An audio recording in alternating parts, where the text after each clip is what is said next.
Okay, then I would say let's start this online training.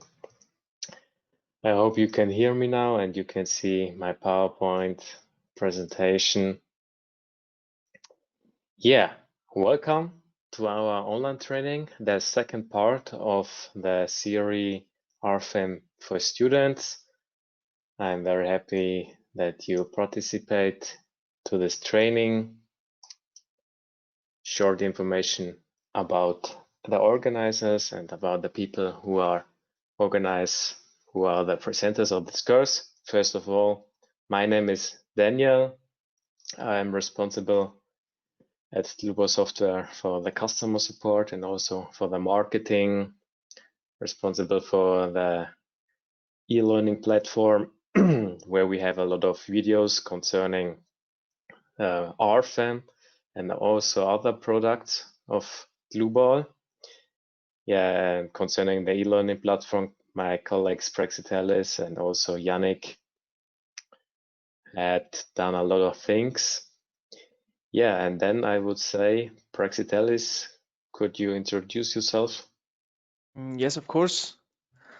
Hello, everyone. My name is Praxitelis. I'm responsible at Dlubal for marketing public relations, also for creating e-learning videos and tutorials. Right now, we're building up our e-learning platform. It's going to be very interesting. There are going to be lots of videos. I am assisting Daniel today in this online training. I will answer as many questions as possible in the chat, and the interesting ones I'm gonna tell Daniel to show them to all of you. So I hope you have fun and welcome. Thank you, Praxitelis. Yannick, maybe your part of introduction. Yeah, hello, my name is Yannick. I'm also responsible for marketing and public relations here at Dlubal. And similar to Praxitelis, I work on tutorial videos for YouTube, etc. And yeah, I hope, and I'm also gonna help you with questions, and I'm gonna have a great time today. Okay, thank you very much. Then I would say, let's go ahead with the control panel of GoToWebinar. So for those who are attending this course, this training for the first time, short information about that. Here you have the possibility with this arrow, you can show or hide your control panel. You can adjust your audio settings. So when someone can't hear us, then it's maybe because you have the wrong speakers, wrong boxes chosen. And here you have the possibility to ask us questions. Yeah, Praxitelis and Yannick will answer these questions to you. And when some questions are very interesting for the whole publicity, we will show you then to the whole publicity. Good. Next point to the content of this online training. Yeah, we have today the second part of this online training, RFEM for students. So we are focused more on modeling. First of all, a 2D frame with a hinged column. Yeah, so it's just a frame structure, member structure, and after that we are going to do a concrete building where we have also some surfaces, we have columns and a lot of loads and so on. Yeah, and at the end of this training, we have the possibility that you have the possibility to ask us questions, and we try to answer them as well as possible. Good. Then I close my webcam. I go to RFEM, and then I have a nice poll for you because yeah, we have today the second part of this RFEM training. So I want to know from you if you have attended the first part of the online training RFEM for students.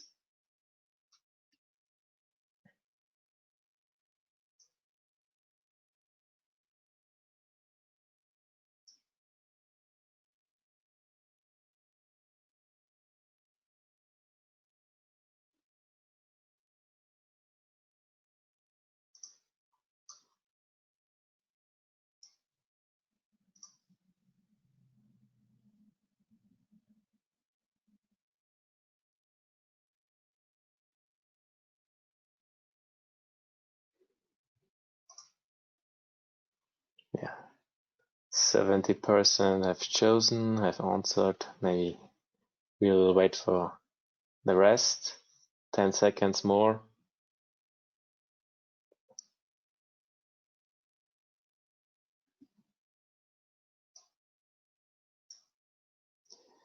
Good.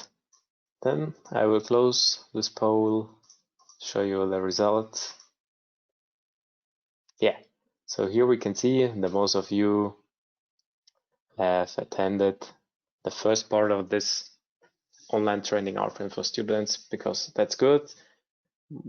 Then I wouldn't tell you the introduction of RFEM, so on the user interface, I wouldn't explain it again, and we can start right ahead. And this will make it everything easier and faster to do that. So good, back to RFEM. So I think for most of you should be the user interface familiar. Today we are going to do this example first of all. So here a frame with a hinged column, yeah. So concerning this, we will model it together, then we will put loads together on that. And don't worry, the training is recorded and you get after the online training all materials and all RFEM models and also the recording and also the certificate of this online training.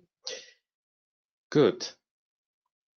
Then I would say, let's start modeling in RFEM.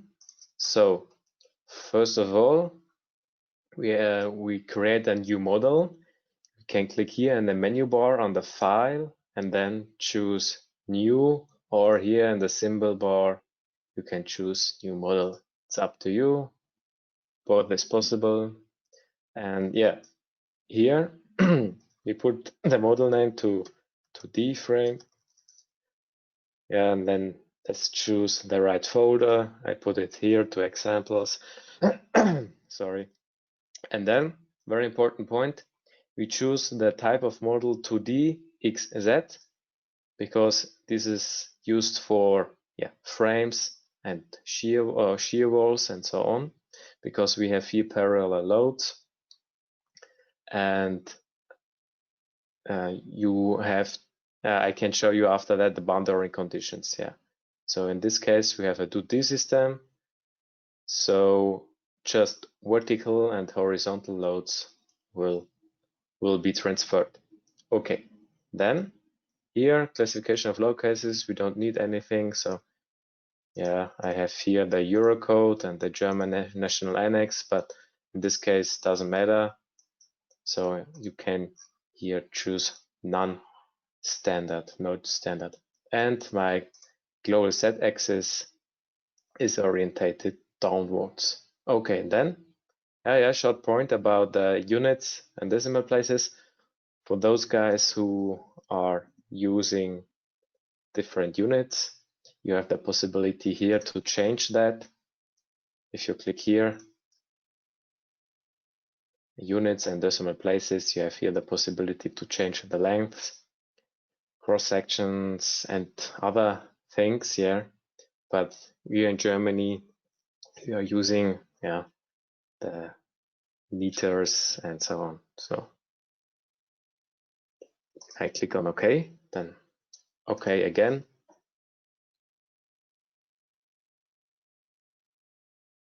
Good. And then RFEM creates me this new model and we can start. So first of all, we create a new single member. So we create the columns of this frame. Here is important that you choose the member type beam. I explain it to you later. What does it mean, beam? Yeah. And then we create a new cross section for the member start. So I click here on the new cross section, choose here a profile of HEA, very common profile in Germany. And then I choose here HEA 180. And I have here the normal steel as 237. If this material isn't there, you can modify it, you can edit that. Just click here on Edit Material.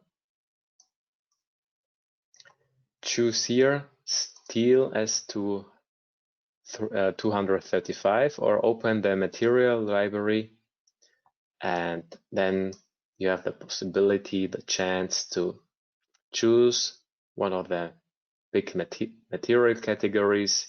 Just click here on metal, then steel, and I refer to the Eurocode, and I refer to the Eurocode, the newest one, and then I click on steel as 237. What does it mean, this 237? It means that we have a yield strength of 23.5 kilonewton per square centimeter, or also 235 Newton per square millimeters as a yield strength. Yeah, good. Then I apply that with OK, again with OK, OK, and then OK. And then I start at the origin node here with the coordinates of 0, 0, 0. I start and make this 9 meters high. Yeah, you can put it here, and at a distance of 8 meters along the x-axis, I make the second column.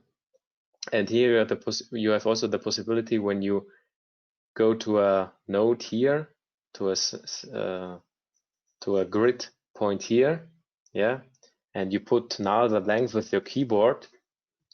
So when you put there now 9 meters, it is also the same workflow as before.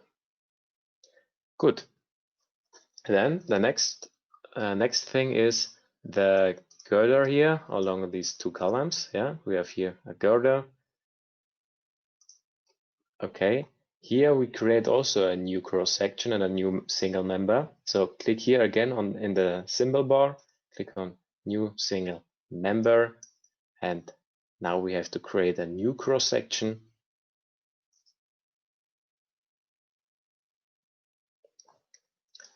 And here we have to create this IPE 270 profile. Yeah, let's choose that, click on OK, and now we connect these two columns with the help of the girder. So click from one column to the other column, and with the right click or with escape you can close this dialog. Yeah, short information about the different member types of beam. Yeah, now I have here a connection of two beams, and this connection is rigid, so all internal forces are transferred to the column or to the beam. So there we have bending moments, shear forces, and normal forces if we have the right loads on. So when I double click on this girder here, we have the member type beam, and this member type beam means that all internal forces are transferred from one beam to the other beam. Yeah, I think that's clear. We have also the member type truss. Yeah, truss means that we have on both nodes a hinge. Yeah, and this means that no bending moments will transfer or will act on this girder at the end. Yeah, so we have no bending moments at the end or at the beginning of this girder here. Yeah. Also, we have some other member types, but I will tell you something about these member types later concerning this tension or rip and so on. But remember, the standard is the normal beam type, and when you connect these two beams or these two members, there you have a rigid connection. Yeah, good. Then let's go ahead. Then we have here a slab girder. Yeah. So here we create a new cross section. As I told you in the first part of RFEM for students, you have the possibility to create this cross section also with the help of the project navigator or the data navigator. So on the left side, click here to the cross section. You open the tree structure of the cross section, right click on cross section and say new cross section.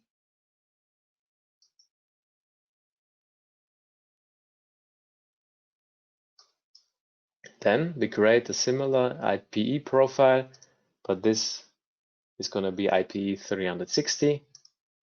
Click on OK. Click then again on OK. And now you have here the new cross section.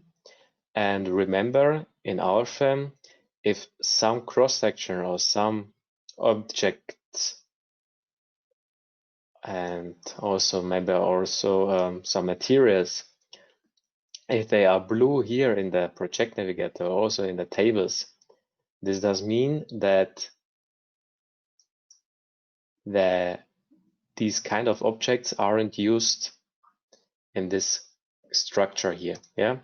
So we define this cross section, but no member has this cross section. So we have to create a new member with this cross section, and after that, it's gonna be black again. Good. So now I want to create here a girder, and here I can the best possibility to do that is to divide this member here. So what we can do, click on one of this member so I click the left column, right click, say divide member, and now you have the possibility to divide it graphically in intermediate nodes or by distance. Yeah, I do it in this case by distance. Yeah, and now you see the different arrows. The different arrows symbolize the member orientation of this column, and when the arrow shows from the upper to the top of this frame, this means that we have here our starting node and here our ending node of our member. So now I want to divide this in 5 meters high. So I have to choose here member start 5 meter. Then the member will be divided at 5 meters here. Click on OK. And then we have it. Yeah, good. And now we can create our new cross section. Just click here, and not new cross section, our new member. Click here and choose the right cross section, in this case IPE 360, and create it from there to there. Yeah, almost done. Now we create here a third column with a bracing. So to do that, just select this column here. Now it's important to do that from the right direction, the selection. So start at the right and end on the left side. Yeah. And now click with the right click and then say move and copy. Now it's important to set the number of copies more than one. So here we have 1, and the displacement vector is in this case 4.5 meters. So along the x-axis, click on OK, and we have copied this column from there to there. Good. Now we have here a bracing, yeah, in order to make it stiffer, to stabilize it. Here we have to, you can do it by creating new single members, yeah, that's possible. But RFEM offers you also a more elegant solution to do that. Just click here on Tools, yeah, here in the menu bar. And here you have the possibility to generate models, in this case, members, and here choose bracing and cells. Yeah, I click on that, and now you see different crosses. And a cell is one surface, yeah, which is closed by members. In this case, you see it here, but I want to create this bracing here, but I don't see any cell because here is one member missing. So we have to create a virtual line. I click on select virtual line to close non-closed cells. Click from there to there in order to close the cell. Now you see the cross, and now I have to choose the member type tension, because bracings react only on tension forces, so normal forces who are positive, because we want that the bracing, these kind of members, just transfer positive tension forces. Now I have to create a new cross-section because these HEA profiles are too big for that. So I create a new cross-section. In this case, it's a rolled cross-section. Yeah, I click on that with a diameter of 20 millimeters. Here. The steel material is the same. Click on OK. And now I have to click the right cell. In this case, it's cell number 1. I choose the cell, click then on OK, and the bracing was generated automatically. Yeah, so one big advantage of doing that, it's very fast. And yeah, good. Next point, we want to create hinges. Yeah. So we want to create here hinge and here hinge because we want a hinged joint, because there shouldn't be, we don't want to transfer any bending moments. And yeah, in order to do that, we create new hinges, and here we have the possibility to create these hinges by member hinges. Yeah. Click here with the right click, say new member hinge.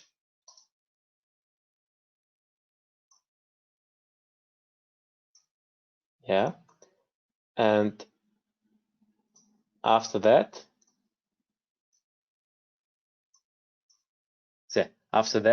choose local member access. So we refer our hinges to our member access, to our local member access. And when you don't want to transfer any forces or moments, you have to activate here the hinge phi y. Yeah. If you don't want to transfer any normal or shear forces, you have to activate the displacements ux or uz. Yeah. So keep it in mind. You can use also this icons here on the bottom here. So when you want a rotational release of my, just click here and the phi y, the hinge phi y is activated. Okay, just click on OK. Now go again here on the data navigator and you see, okay, this member hinge is set blue. That's the reason, because we have no member hinges at the members. So right click on the blue hinge, say assign graphically to members. And now you have the possibility to set everywhere some hinges. If you click in the middle part of a member, it creates hinges on both ends of the member. Yeah. So after that we have hinges on both ends, and if you go to a partial part of this member, you create it only on one end or the other end of this member. Yeah. In this case, I do it here, and also on the other end of this member and of the column here. So I decided to do it here, here, and here.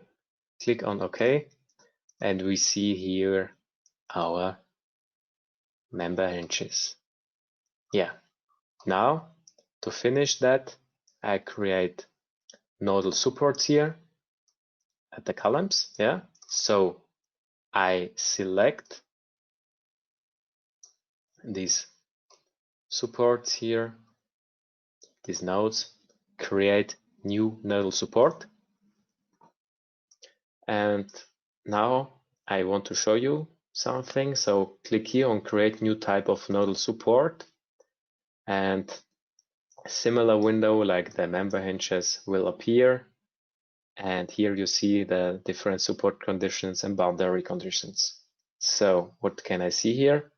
In order to transfer, or in order to carry these loads, you have to activate different displacements. Yeah. So if you want to have vertical and horizontal support forces, you have to activate this displacement ux and uz. Yeah. So what does it mean? If you activate uz, yeah, this will block vertical deformations, yeah, vertical displacement. If we activate ux, you will block horizontal displacements, yeah. And if you will activate vy, it will block rotations around the epsilon, around the y-axis, yeah. You have to consider that, and maybe you see some different displacements here. They are grayed out. That's because we use the 2D system, and because we use the 2D system, only some of these displacements can we activate, and the other ones can't we activate because we have the 2D system, and the conditions, the boundary conditions, are helping us to have here less options to select. Yeah, so keep that in mind. If you have 2D systems according to different xz or xy, please consider that you have here only a limited number of support conditions, and that the other are already activated. Yeah. Good. I click on OK because I want to have here horizontal and vertical forces. Click on OK, and now we have here the nodal supports. Okay. Now I want to end this chapter before we're going to add some loads. I want to ask maybe my colleague Praxitelis, are there any questions, or should we show something again? Yes, Daniel, someone is asking if you could repeat the creation of bracing. Yeah, of course. I do it here on the left cell here. So on the left side, I create the bracing exemplary. So here in the menu bar of tools, you find the option of generate models and members, and just go here, go to bracing and cells, and you see here the cell, and cells are closed surfaces with members as lines, as boundary lines. Yeah. And when I want to create here a cell, here a bracing, it's not possible because the program doesn't recognize here a cell because it's not closed. So I have to create a virtual line. So just click here on select virtual line, go from here to here. Now the cell is closed. Yeah, the cross appears. And now you have the possibility, after you have selected and chosen the right member types, a cross section, just click here on nodes, select cells, click here, click OK, then again OK, and the cell was created. Yeah.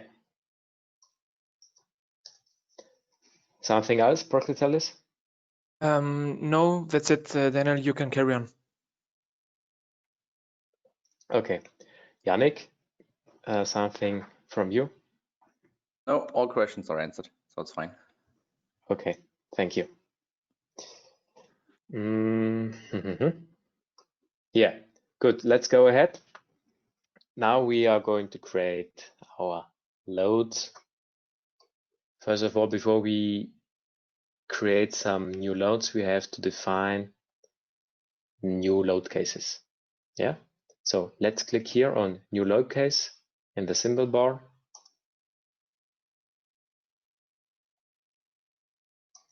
And in this case, doesn't matter what's the name of this load case description is, because we have only one load case where we have all forces and loads. So click here, self-weight, activate this self-weight here. And yeah, the action category is permanent. I think that's clear. And then you can click on OK.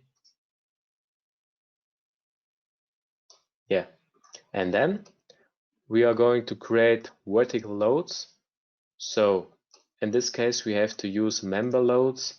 Click here in the symbol bar on new member load.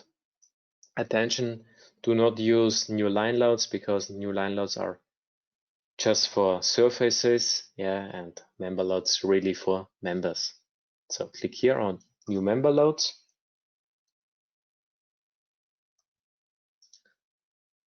Here we have, first of all, load type force, uniform, so we have a straight load here, and we are refer to the global related member length and put their load parameter of 12.767 kilonewton per meter.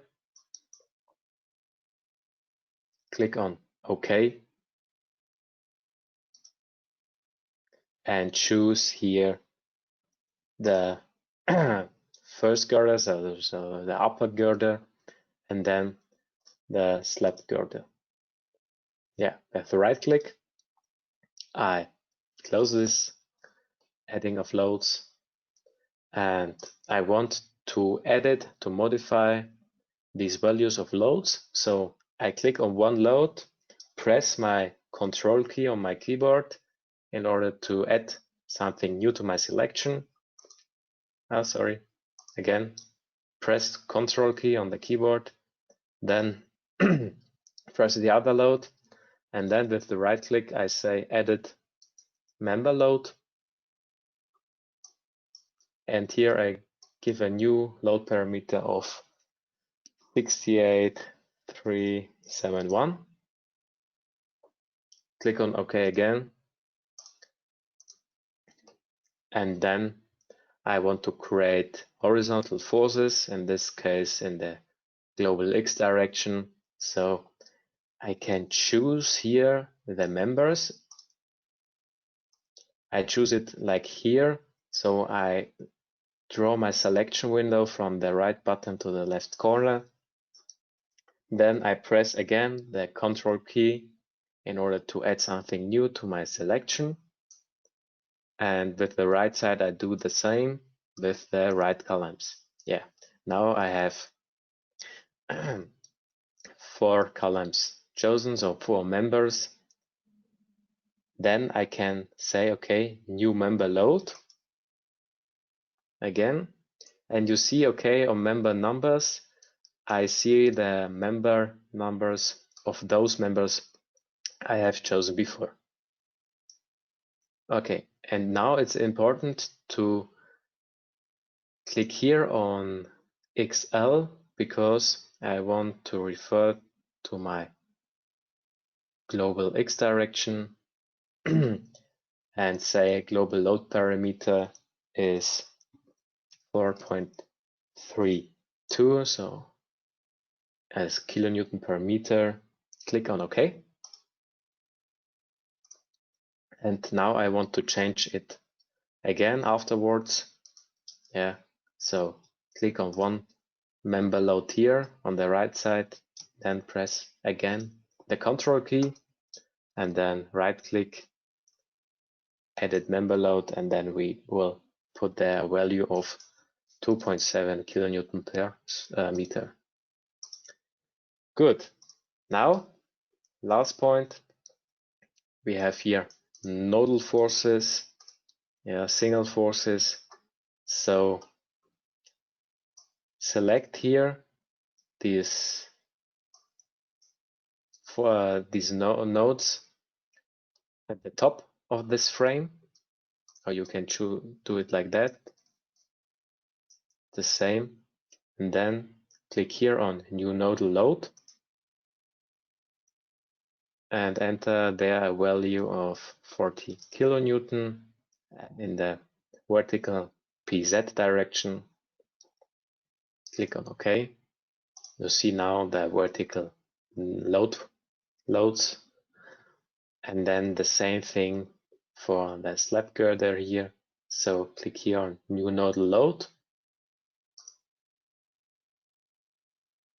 Enter here a value of 2.4 kilonewton. Click then on OK and choose these nodes here.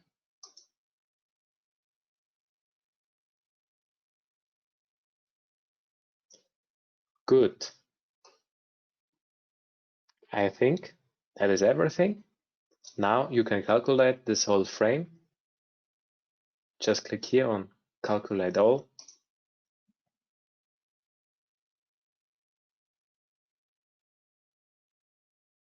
And the first step is, or the first result is the deformation of this frame here.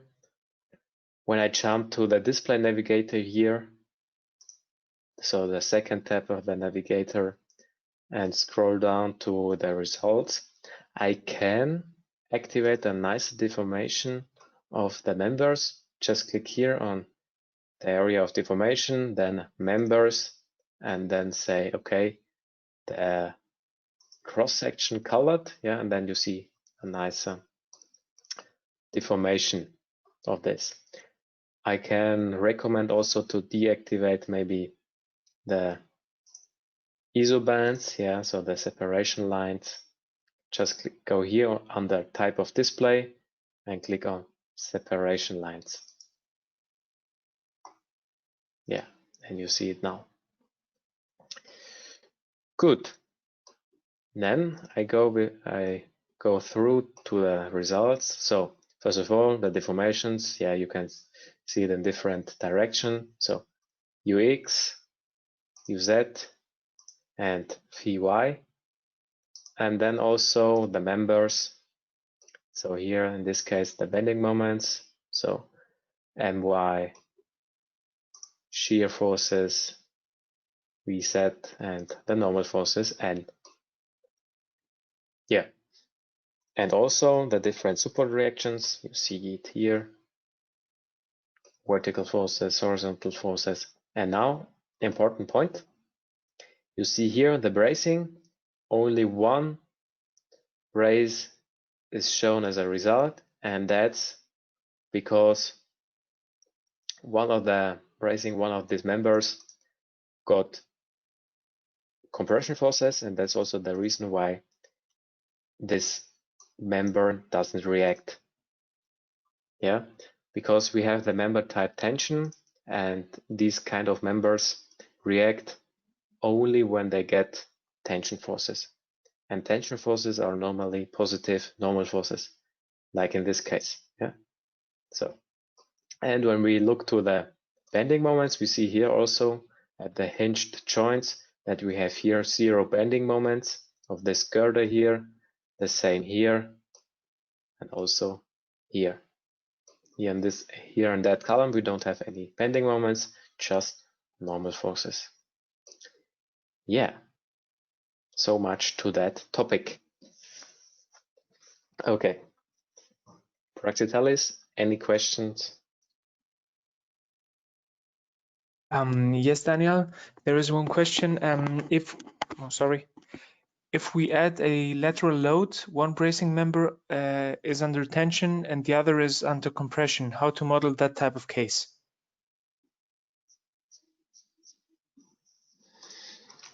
In that case, it's the same like here, so you can.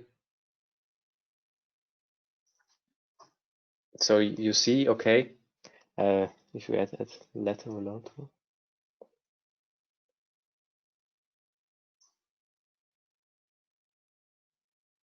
So we have here lateral loads, yeah, in this case, this horizontal load.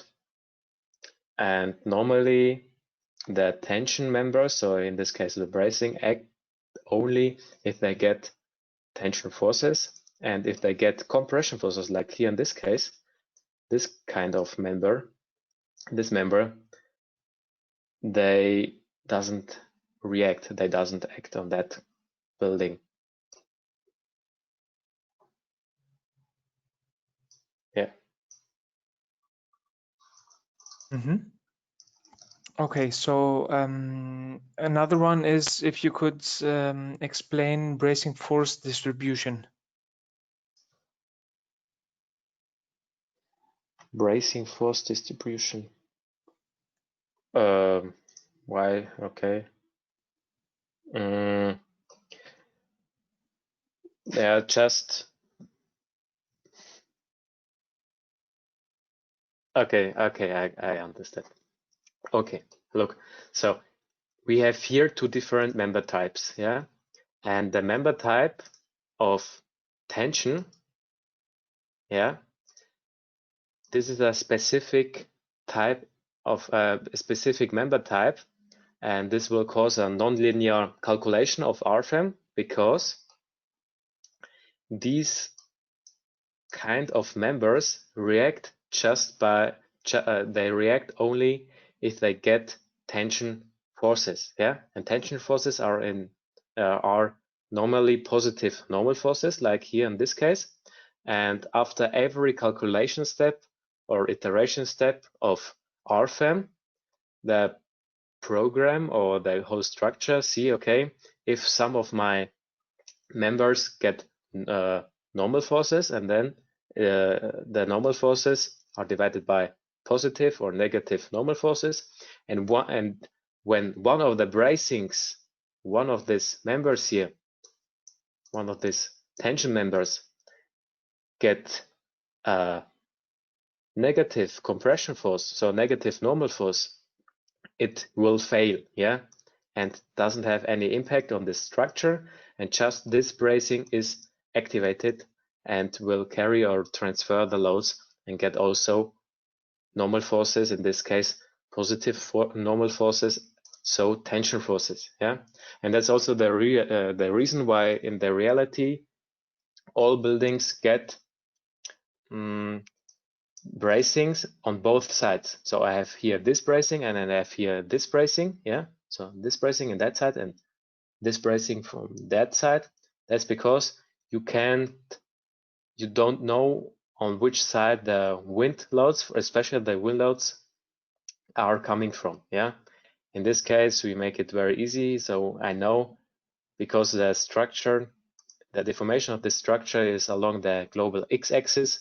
So I know, okay, this bracing will get tension forces because it will get longer, yeah, and this bracing here is going to be shorter, so it will get obviously compression forces.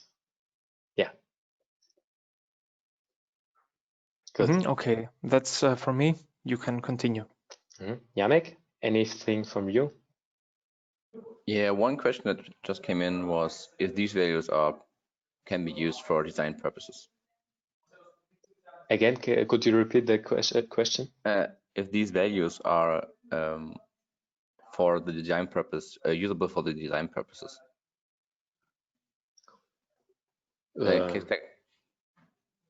So. Okay, yeah, you can use these values for the design. So when I look to the results and you see the different deformation and also to the different internal forces, yeah, you can use it for the design of different add-on modules. But remember, RFEM is just for the calculation of deformation, support reactions, stresses, and so on. But if you want to design something, so to make some designs in steel structures or timber structures, you have to use our add-on modules. Yeah. And if you want to do seismic loads on that, or to consider earthquake situations, you have to use our add-on module dynamic. RF Dynam Pro is for dynamic analysis. It's considering different types of earthquake situation and also these kind of loads. Yeah. And here you can see also the seismic different situations and so on. Yeah. Okay, good. Now I would say I have prepared something for you, some tests in order to prove your knowledge. Yeah. So first of all, I want to know this kind of question. So how are two members connected when they have the member type beam? Yeah. So first answer is bending resistant, so rigid or hinged or compliant or semi-rigid.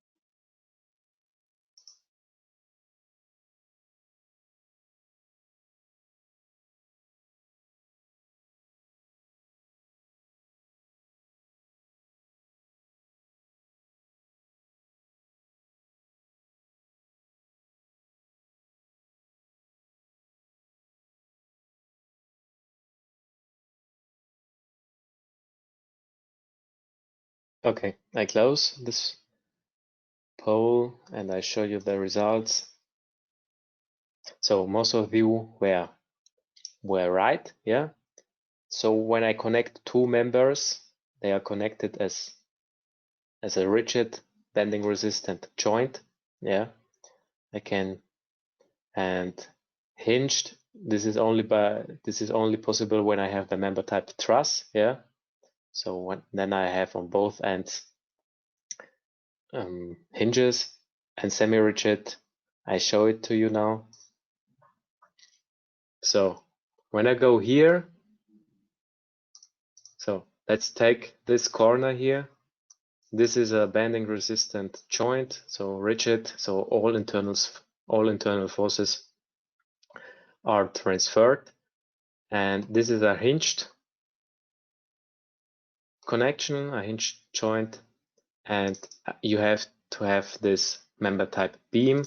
And when you have to have semi-rigid connections, just put here some spring constants, yeah, maybe of 10,000 kilonewton meter per rod, and this is, then you have a spring constant, and then you have a semi-rigid compliant joint.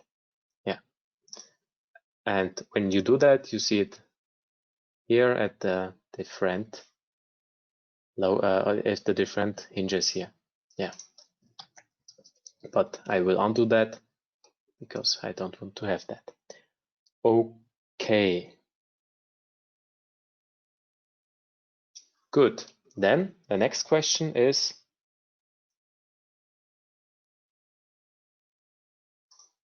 this one.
Yeah, I close this, show you the results.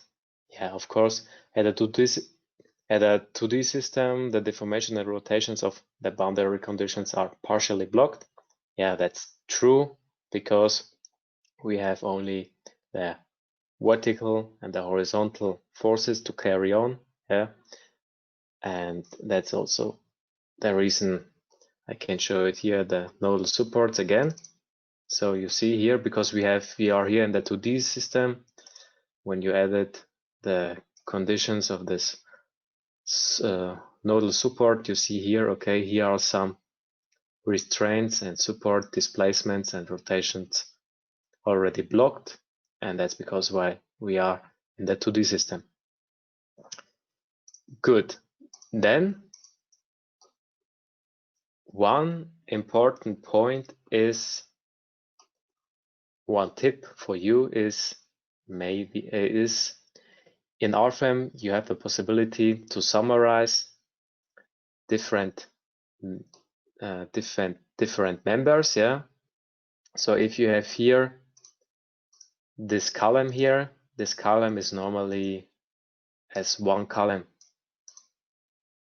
Normally these two members symbolize one column. Yeah, and if you want to have this as one column, you can create a set of members. Yeah, so you click here on these two members here and make them from two members to one member. Yeah, and here you can choose, okay, column. The description as column doesn't have any impact what you have here as a description. And you have here continuous members, and it's a summarization of different members. And now you see it maybe here. This is the member type. And when I activate maybe a different display model, you see here the member set of members, number one. And where is the advantage of that? Especially for the design, it can be very helpful because the add-on modules see this set of members, and they and in the design of this Eurocode, for example, yeah, this will help the different design of doing that. So you have not these different members, so just one single member. You have one single set of member because you consider the whole column here. And also when you want to add some loads, yeah, and you have more set of members or say more single members, and you want to summarize them, it can be helpful to click here on new member load, yeah, and say, okay, I refer to my sets of members, yeah, and I click here on that, and the load is adding faster, yeah. So when you see, okay, that different single members can have one set of member, please use this function to do that, to do new set of members, yeah. One hint for that, these members doesn't have the same cross section, so that's not necessary. They can have different kind of cross sections. So if I have here cross section of an IPE profile and their HEA profile, doesn't matter for the set of members. So really, it's a summation of different members. Yeah, good. I can repeat it, of course. So first of all, here's the possibility to do that. So here in the symbol bar, new set of members. Click here these two columns or these two members. Click on OK. Choose here again column, maybe column 2, and then you see it here. Another point of modeling or doing that is select them. So press then again the control key on your keyboard, right click on one of the members and say create set of members, and then you have the same workflow as before. Good. Yeah. And another point, if you calculate that, you can also watch the whole results diagram of this set of member. This is very useful. It's faster than click every single member and then say, okay, result diagram. It's easier by creating before and set of member and then say, okay, result diagram, and then you can watch it. Yeah. Good. So much there. Good. So last question for this chapter.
Okay.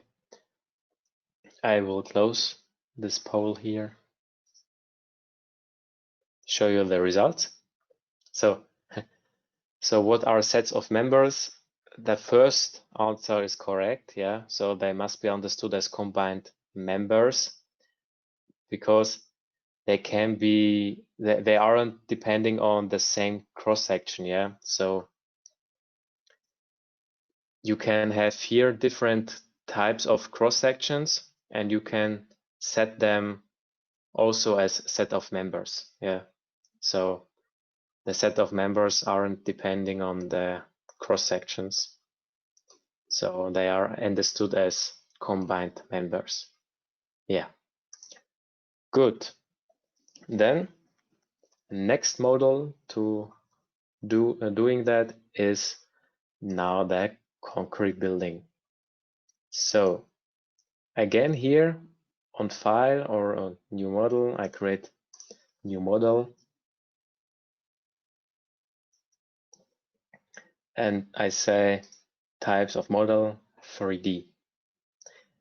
And now, yeah, I refer to my Eurocode, and my national annex is in this case the normal central rear code, and the model name is concrete building.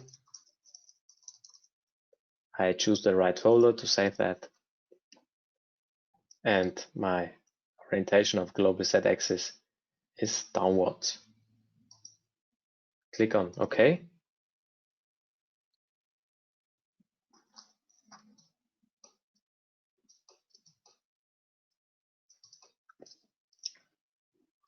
And now we change the view in Z direction. Here in the symbol bar, we have the possibility to change the views because we want to create now this concrete building.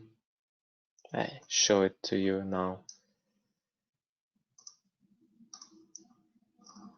Yeah, here we have the floors, the floor slab and the ceiling slab there.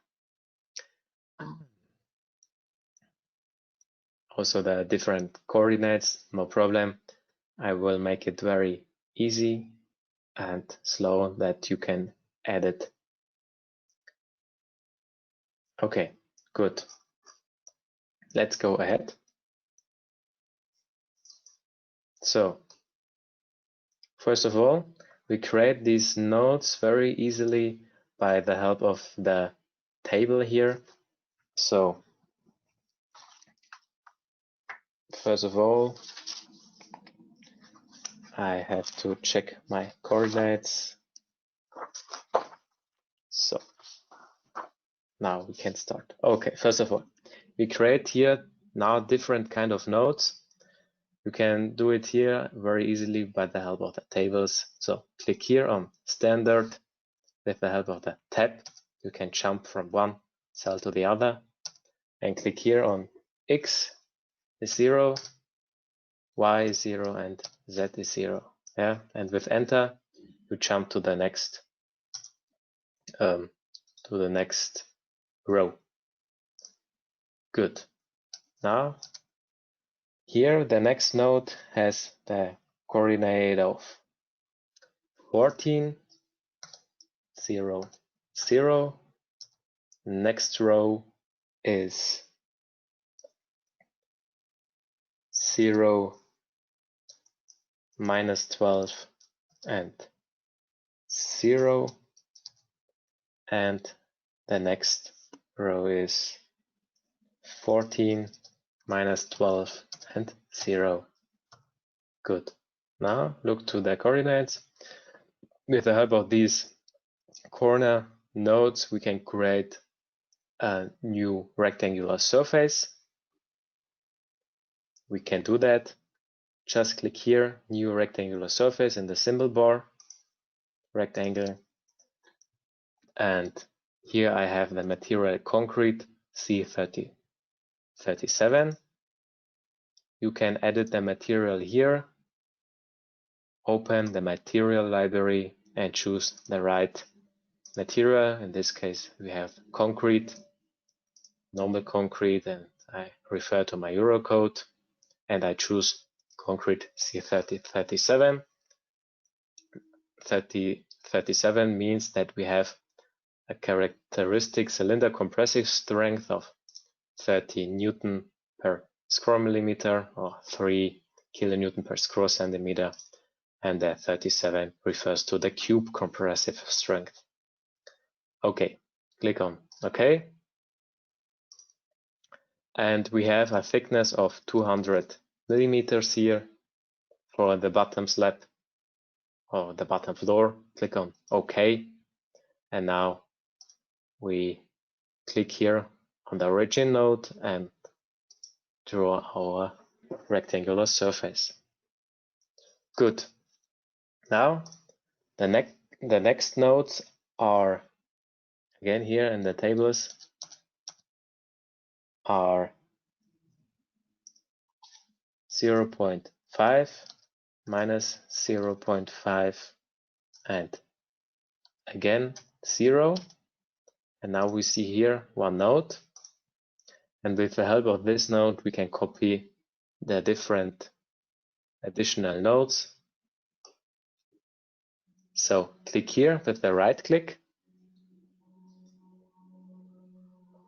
click here on move and copy, and say okay, I want to copy it 2 times along the x-axis with a displacement vector of 5 meters. Click on OK, and you see here now the new created nodes. With the right node, I want to copy it again. Here in this case, 3 meters along the x-axis, but just one node.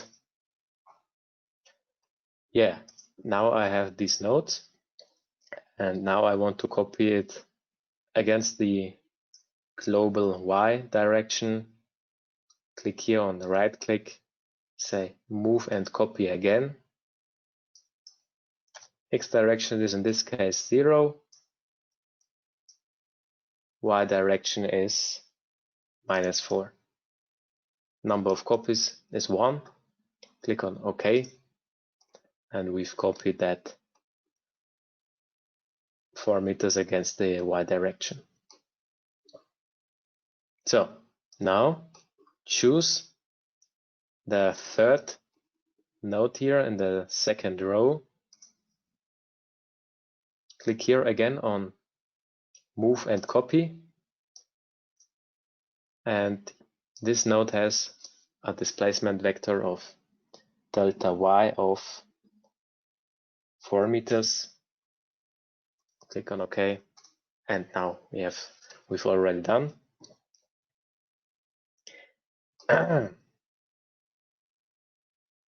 Now I want to create here a new semicircular surface.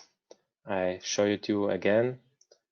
So here we create now this semicircular surface, and in this case we need here this middle point, and I show you how to create this middle point now.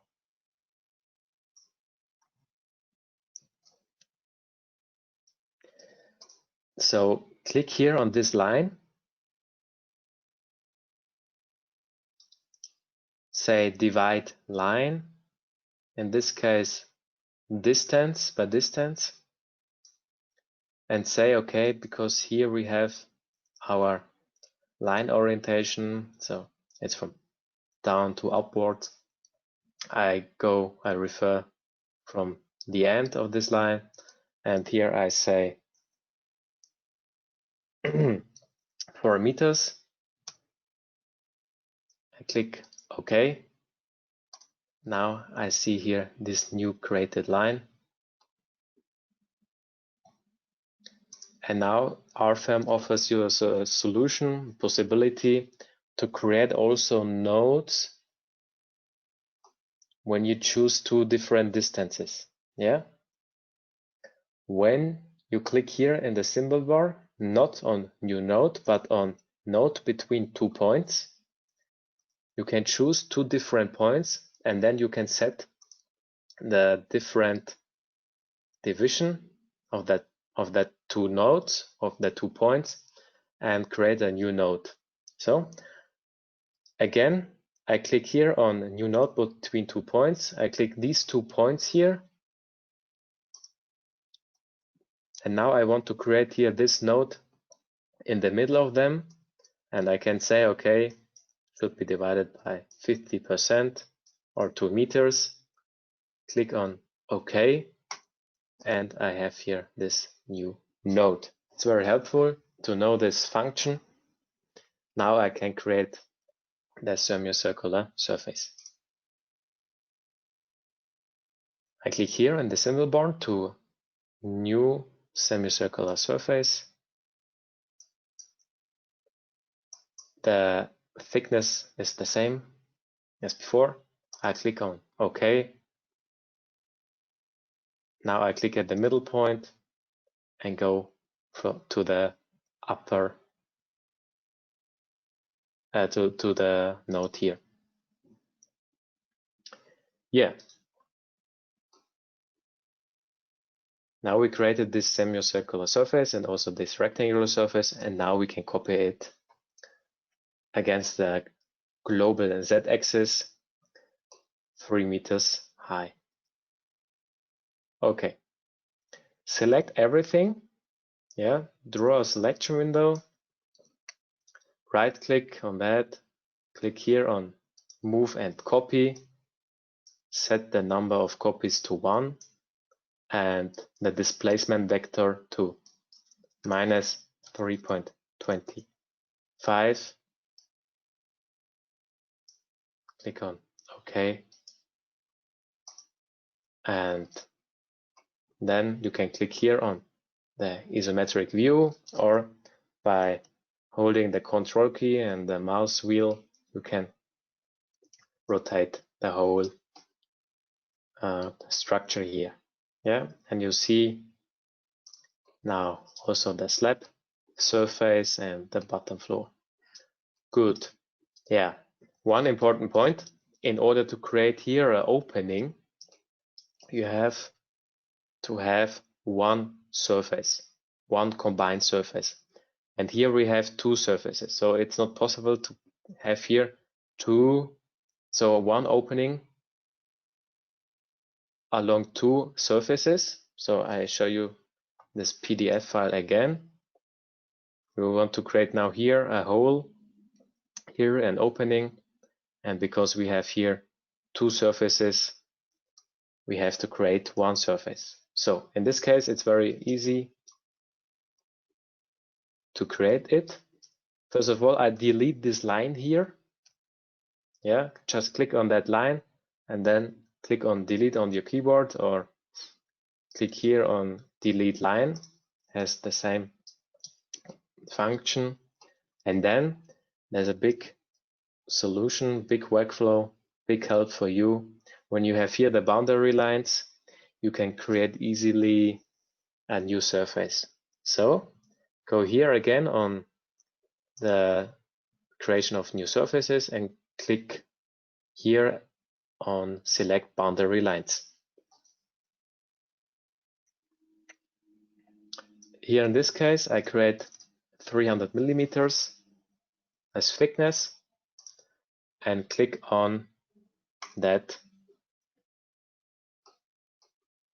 on the boundary lines of the slab floor, or the first slab floor. Yeah, and then right click, I close this dialog. Good.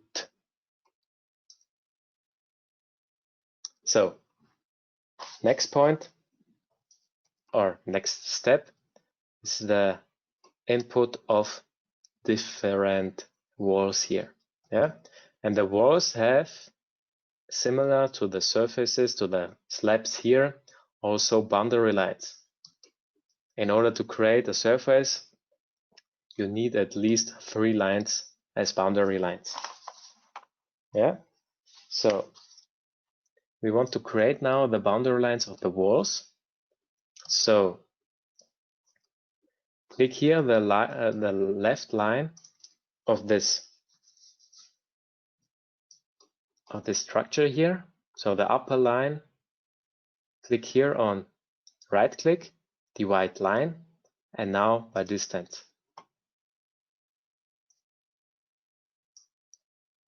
Again, you have the possibility to divide the line by distance between the new node.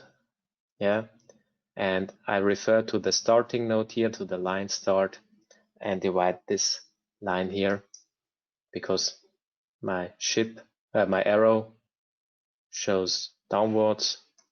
I choose here the value of 3.5 meters. So it will divide my line here at 3.5 meters. Click on OK. And the same thing I do here also with a long line here. Click on divide line by distance. Click here on line end, 5.5 meters. Then again here, divide line, distance, and say line end, and in this case 3.5 meters. Good. And the last line division is here on the right side. Right click, divide line, distance, and the line end is here, in this case 2 meters. Good. Now I can create new vertical lines in order to have my boundary lines for the walls. So I click here on new line and draw my line from this corner to the bottom corner, and then right click and right click again. So now you know, I think, one workflow in RFEM of drag and drop. It's very useful to model something very fast. So just click here, this line, press the Ctrl key on your keyboard, then the left mouse click and hold it, and then the drag and drop, you can copy it very easily. And the same thing I do with the others. Yeah.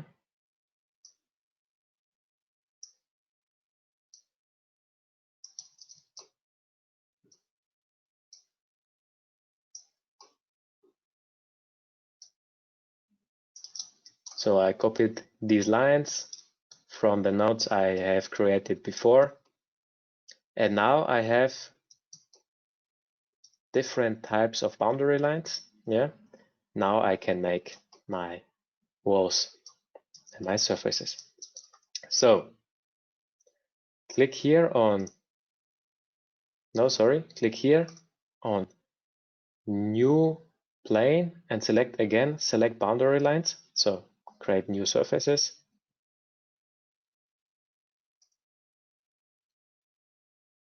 And choose here a value of 200 millimeters as thickness. Click on OK. And now choose the different walls here. Different lines in order to create the walls.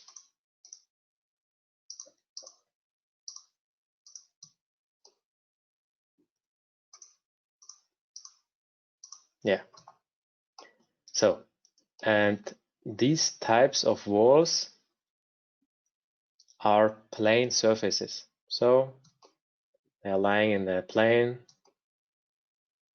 And here you see we have here semicircular boundary lines, and there it's not possible to create plane surfaces.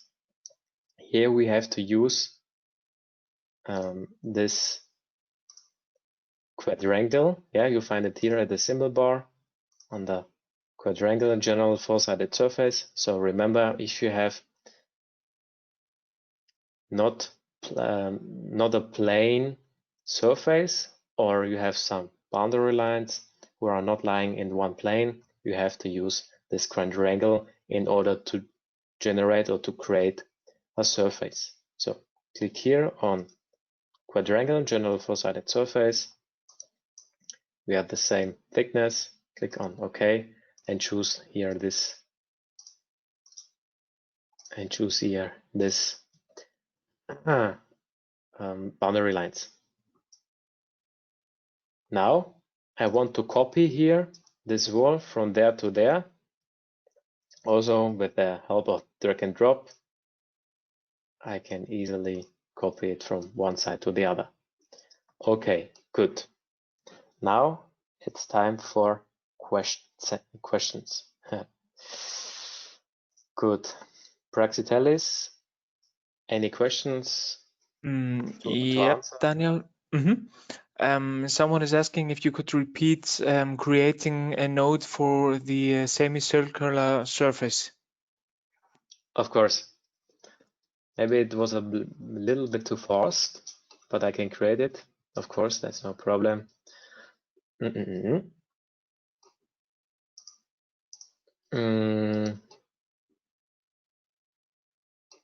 I make it here again. So I have here a line. It has a length of 5.5. Yeah, 5.5, because now the middle point is not exactly on the grid point. It's somewhere else. So I can create here a new node between 2 points. Here in the symbol bar, you find the solution. You find the possibility to create a new node, but also a node between 2 points.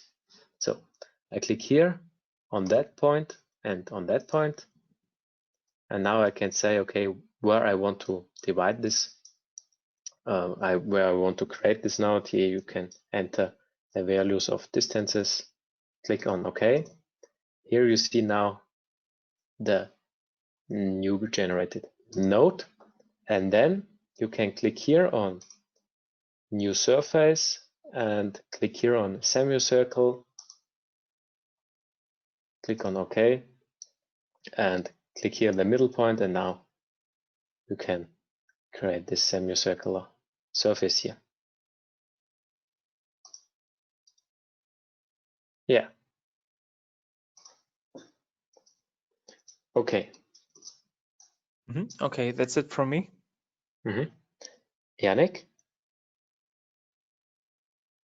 Yes, there are some questions about the advantages to defining a set of members.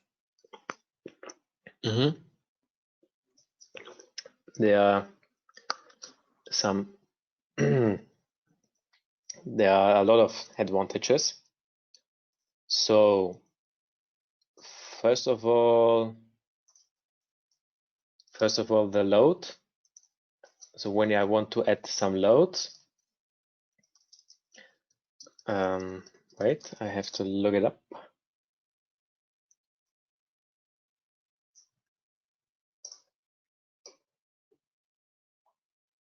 So when I go back to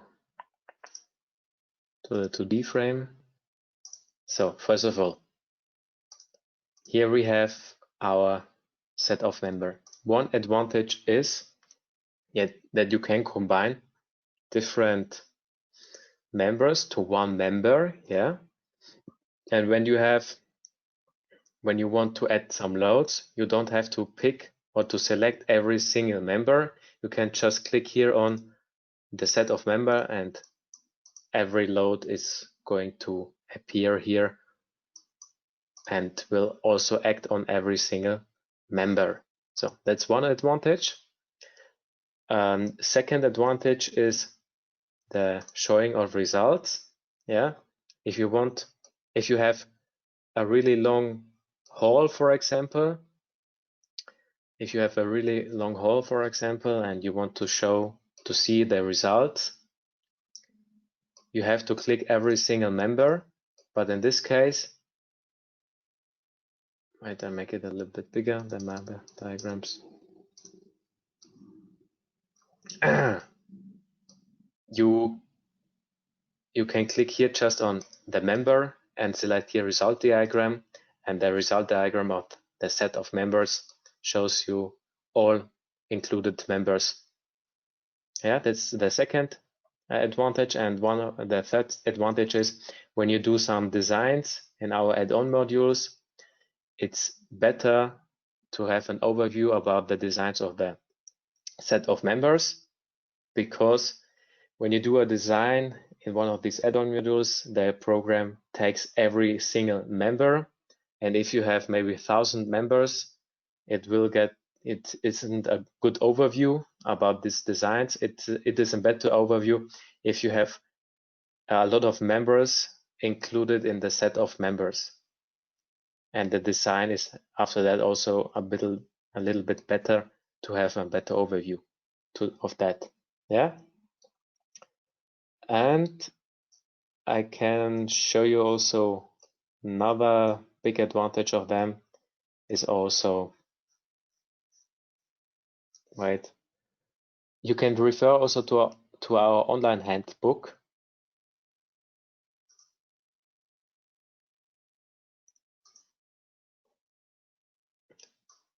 So the main advantages is modeling, yeah, the loads, so the load application, and also the design of continuous beams, for example. This would be also helpful. And I can give you here this link. I posted to the chat. And here we can see different possibilities of set of members. But I can really recommend it to use that. Good. Now back to our concrete building. You see the different nodes here on the bottom slab and on the on that bottom slab and here on the normal first floor slab.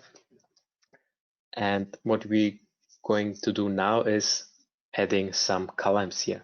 Yeah, you see the nodes here. So click here on new single member.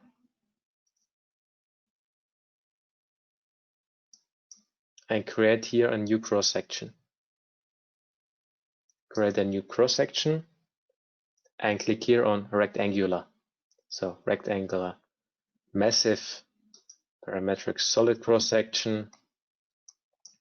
Here we have the width and the height of this cross section, 350 and 350 millimeters. Click here on OK.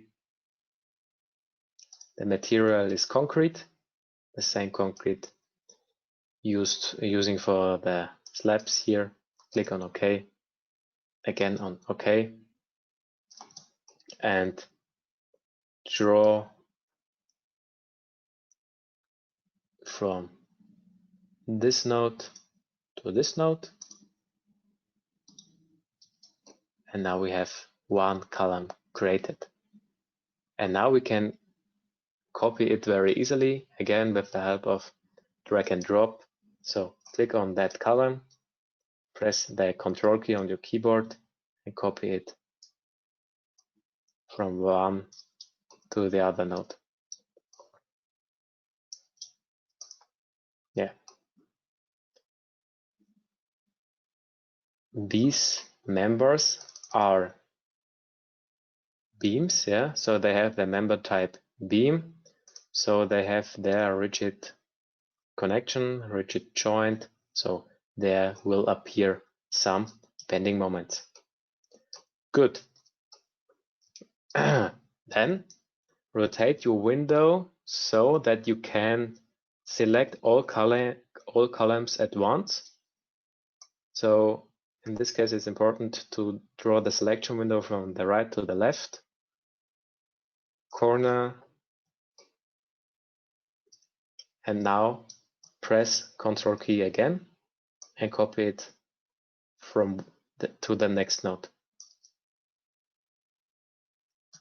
Yeah. And the same thing we are going to do with that column. Copy it from there to there.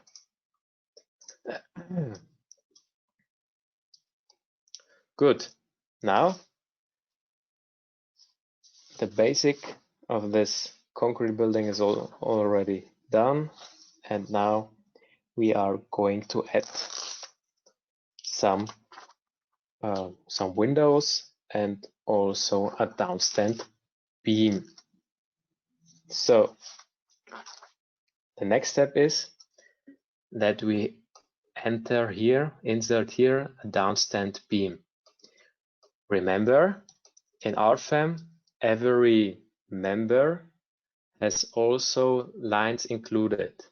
Yeah, So when I select one of this member and I do a right click, I see, okay, a line and a member I can choose. And double click, oh, sorry. When I choose the line here and click on edit, I see here in the register in the tab of member is available. Yeah. So please consider that every line can include a member and every member includes a line. So now we are going to create here a line, and then we then we give the line a cross section and a member. So you click here in the symbol bar on new line. Click here this line to right from to the corner point of the wall and then to the column here.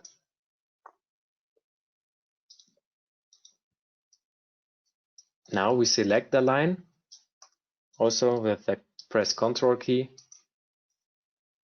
Then right click, say edit line. And here we say, okay, member should be available.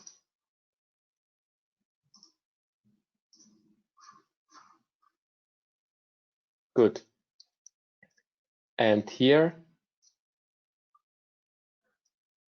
we say member type should be RIP, because downstand beams, yeah, are always or should be always modeled as RIPs. I explain it to you why. First of all, when I click here on edit the RIP, I choose here the positive side of the surface. So here you see my downstand beam, and here you see the surface. So I want that the upper boundary is similar to the bottom boundary of my surface here.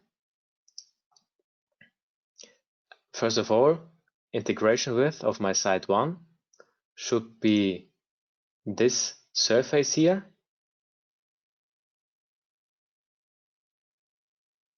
And I choose here the width B1 to L8, and here the same L8, and choose here also the plane, the surface number 3.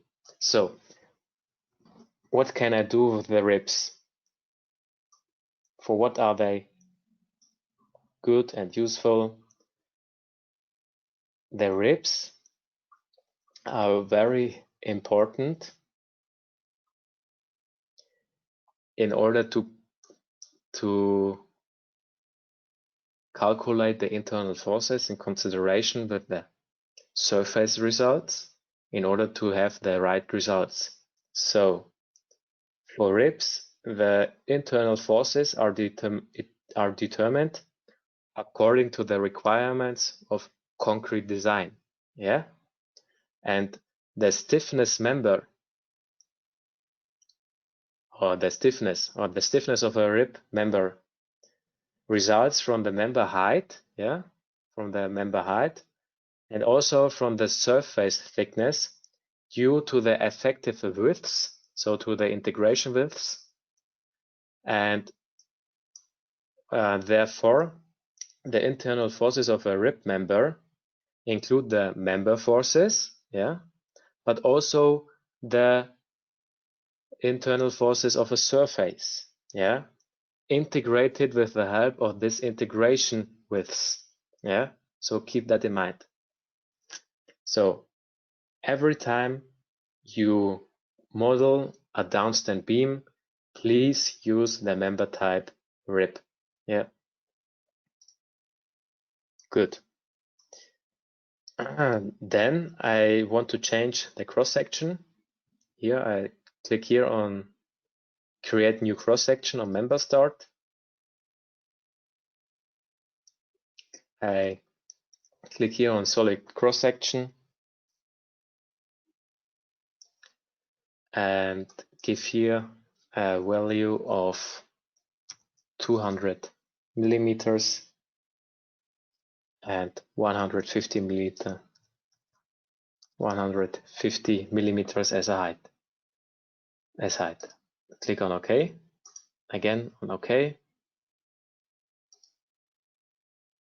OK, and click on OK again. And we see now the downstand beam, so the rib. In this case, also with the eccentricity. Yeah. And when I show me now, when I go to the display navigator and scroll down to the rendering, click here on model, solid model, and here, and here on surfaces, and I choose here the filled inclusive thickness with edges. You see it here that the edges are connected to each other, are facing to each other. Yeah, good. So much to them. The next point is the creation of a window. In RFEM we have different kind of work planes, and I want to create this window here on that side. And for that I have to change my my origin of my grid and work plane in order to create here some new nodes or new modeling objects. Yeah. So what can I do? I click here on set origin of grid work plane. Click that corner here. And now I can change also the work plane in YZ and in XZ. Yeah. And in order to create on that surface here a new window, I have to choose this work plane here, XZ.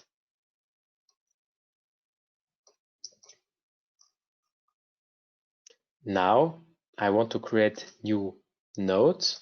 So I go here to the symbol bar, click here on new node. And now I can refer to my current coordinate system or to my grid origin. In this case, I want to refer to my grid origin I said before.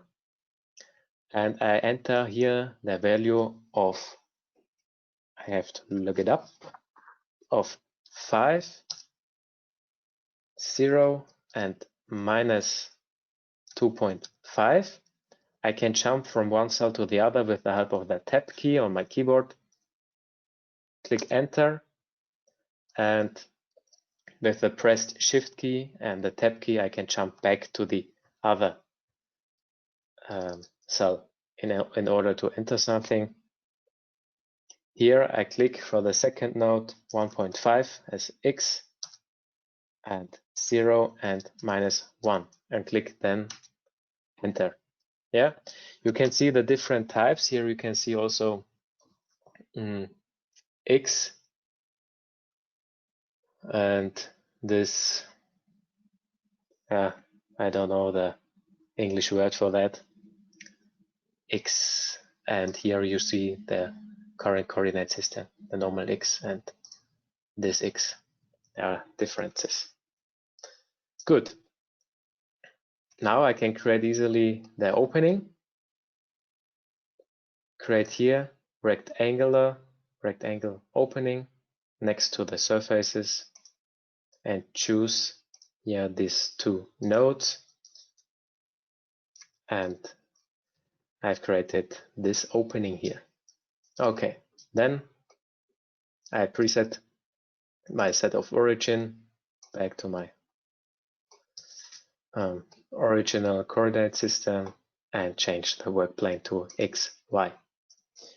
Good, so much to them. Now I want to add surface bearings, surface support, and line support. So for that, I choose here, first of all, this left lines here, and with right click on that lines, I can say, okay, edit line, and in the tab of support, I say, okay, the support should be available,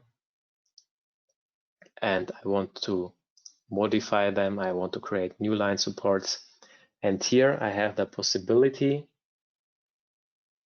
to consider spring constants, the restraints, and the supports.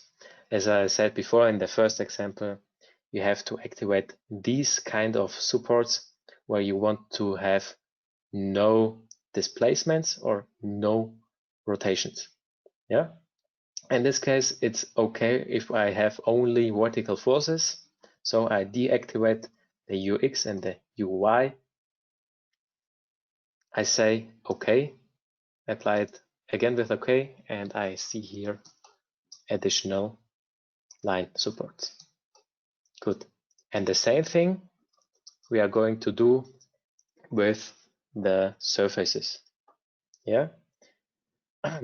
Because you can do almost everything also with the help of the data navigator or with the tables. I create now the surface supports with the help of the data navigator. So I choose here the surfaces, open the tree structure, and open here and click on the first plane, on the second plane, so surface, and then right click and say edit, and you see now, okay, surface number 1 and number 2 are selected. I go to the tab of support and eccentricity, and I say, okay, the support should be available, and here I enter the values of now, first of all, I have to change the units or the decimal numbers because I want to enter these values not as kilonewton. I want to add this here as meganewton.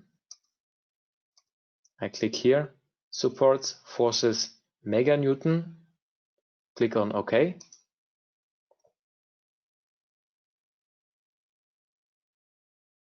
Now I enter the values of 10 meganewton per meter up to the power of 3, here the same. Here is 100, and there I have the values of 50 and 50. I want to consider a non-linearity. Which non-linearity? The surfaces should failure if the contact stress in the z direction is negative. Yeah. Click on OK. So what does it mean?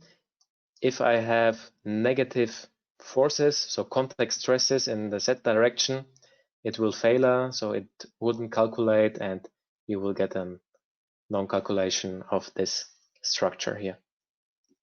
Click on OK. Click again on OK, and you see here now the surface supports and the line support. Yeah. Good. Now I want to end this chapter. Praxitelis, so far, any questions to repeat, or should I mention something again? No, Daniel, no questions so far from me. Yannick? No, for me also, there are no new questions added. So we can just continue. Okay, good. So now I want to create different load cases and load combinations and so on. So click here on new load case in the symbol bar, and here we enter new load cases. So first of all, load case self-weight has the action category of permanent. I think that's clear, and we consider the self-weight. So the program calculates automatically the self-weight in consideration with the geometry of the structure and also the specific weight. Good. Now we want to create a new load case here. In this case, we have a load case imposed loads. Imposed loads. We choose here category D. Yeah, so we refer to shopping areas. Then create a new load case again. In this case, wind in the positive X direction. Then again, wind in positive Y direction. And then I want also to consider some imperfection load cases. In this case, imperfection towards positive X and imperfection in towards positive Y. Good. Then I close this with OK, because we forgotten something.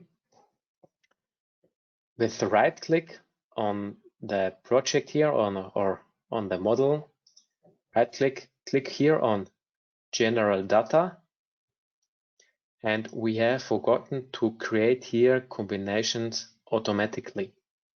Yeah, because then we don't have to create these load combinations manually. The program does it for us. So now I want to refer here to my load combinations and load cases. I click here on edit load cases and combinations, say load cases and combinations.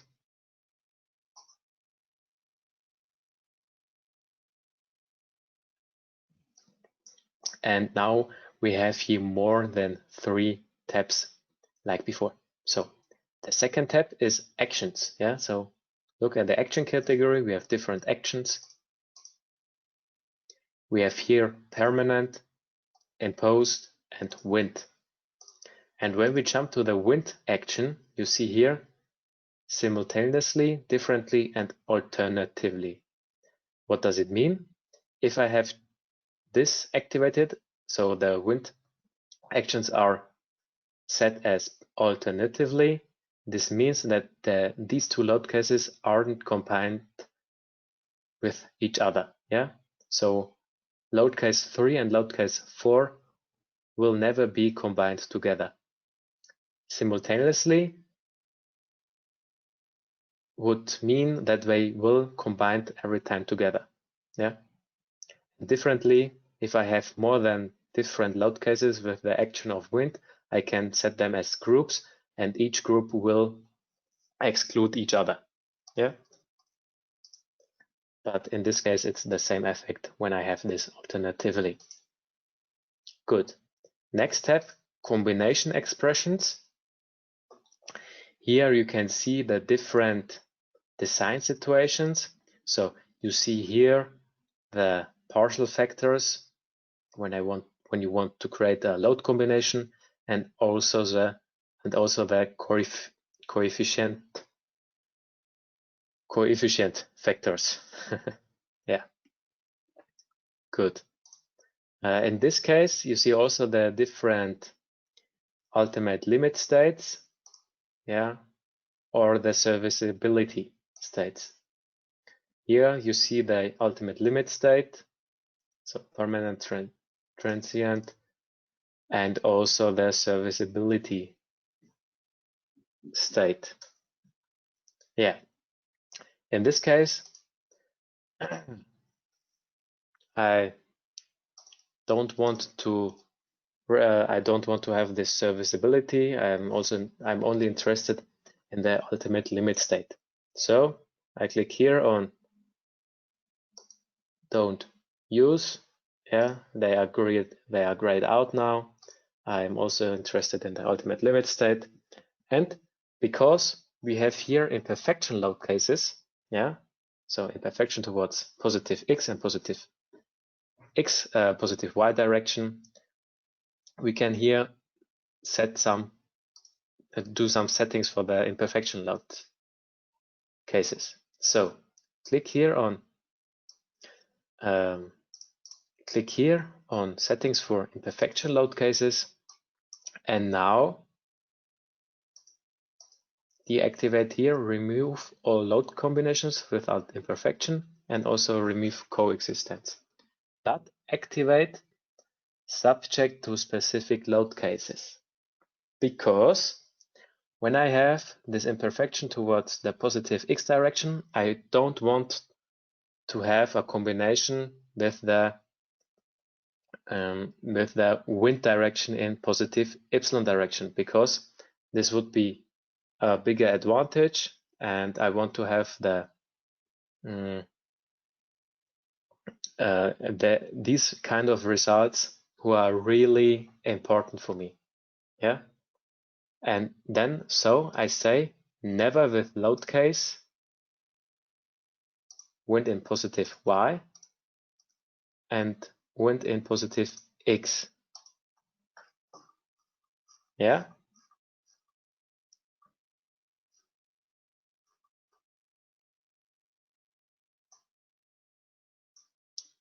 Exactly. Good.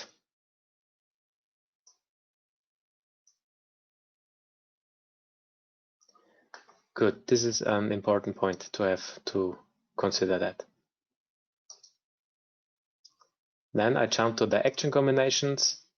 Here you see now the different action combinations of the partial factors and combination factors, and also the leading action. Yeah, in this case, it's the imposed action here.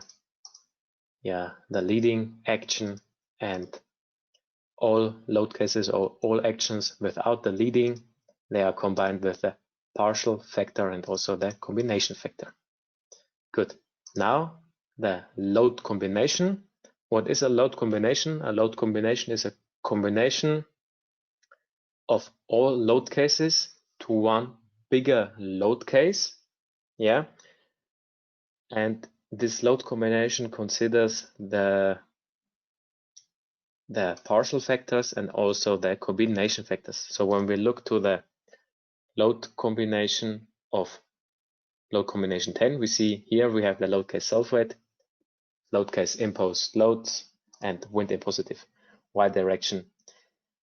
And here also the different partial factors and combination factors. Yeah. And now the result combinations.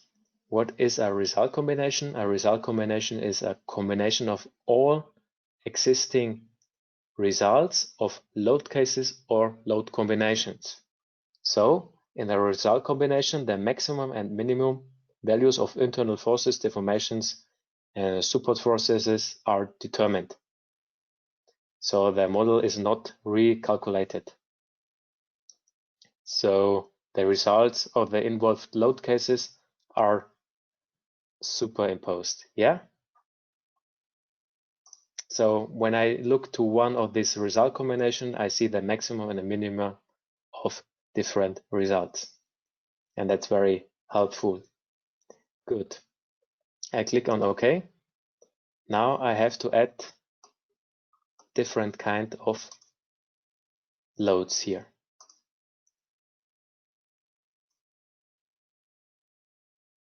Good. First of all, the load case solve rate is without load. I just want to consider the solve rate of the whole structure. No additional loads. So I jump to the next load case. I click here on next load case with the arrow, imposed loads. So what can I do here? I click here on new surface load.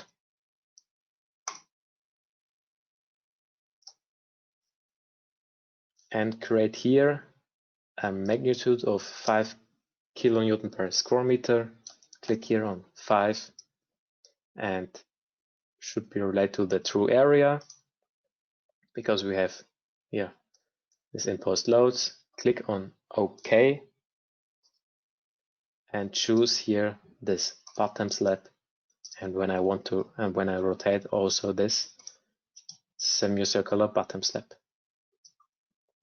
The same with the floor slab, but I have to edit this afterwards because here we have another value of 5. Instead of 5, we have here the magnitude of 2. Click on OK. Then I jump to the next load case. In this case, the wind in the positive X direction. I rotate a little bit my my structure, and I click here on New Surface Load. Now I refer to my global X direction, so I have to click here XL. Magnitude is in this case 0.4. So for the compression side,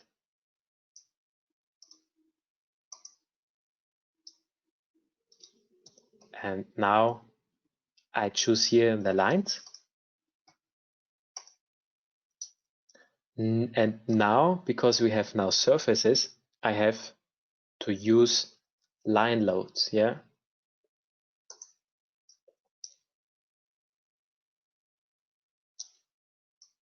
And here I enter the value of 0.65, choose the right direction, XL, and click on OK.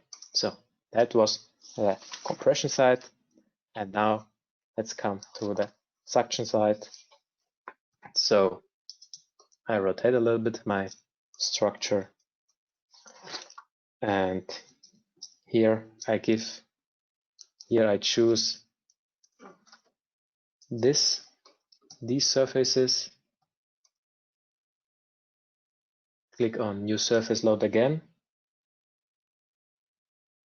and I relay to my projected area, and my magnitude is 0.25 kilonewton per square meter. And here again, new line loads.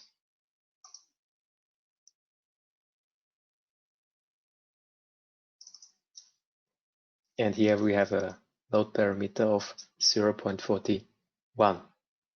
Click on OK. And the same procedure we are going to do with the wind in the positive epsilon direction. Yeah. So first of all, I select here these surfaces here. Then I jump, or I click again on New Surface Load. In this case, I refer to epsilon p direction, also to the projected area, and they have a magnitude of 0.4 again.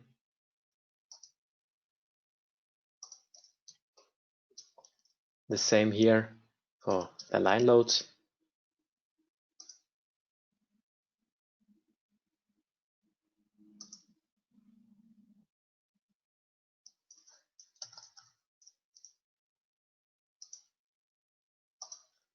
And now I want to show you a different option to enter the values. So also with the help of the table, is it possible to create loads? So go to Table, Loads, and now you want to create line loads. Yeah. So click here on Line Loads. Choose the right lines. In this case, this one. Click on OK. Yeah. And now you have just to enter a new load parameter. And in this case, for the suction side, we have 0.41. And you see, also with the help of the tables, you can create such loads. Good.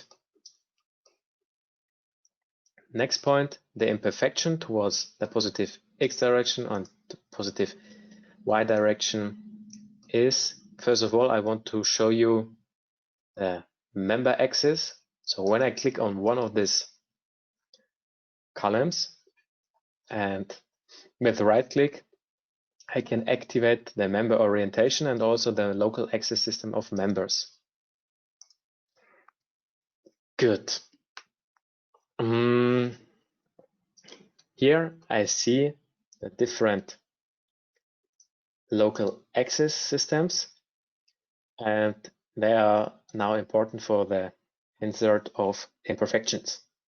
So now one big advantage in RFEM is that you can have different visibilities.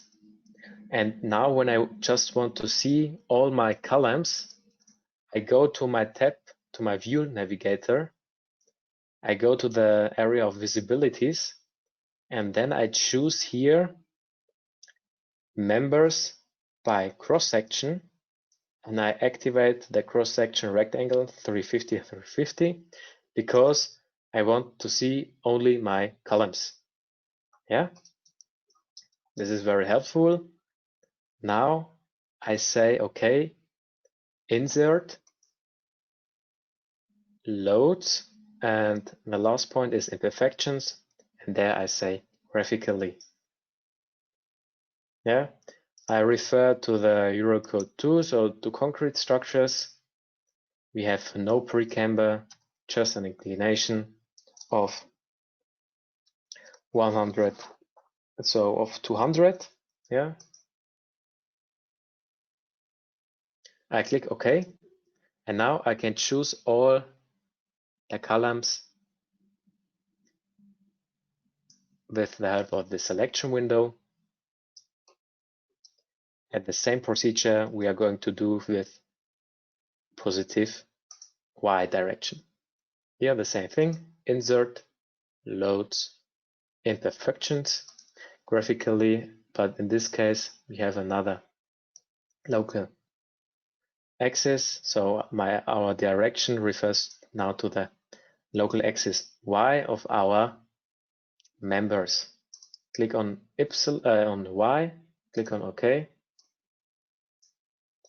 And we see now when I activate different display model, the different imperfections. Good. That was it with the adding of the loads. Now I can calculate everything. I click here on calculate all, or another possibility is also that you go to calculate and say here to calculate and choose here the result combination and then click on OK.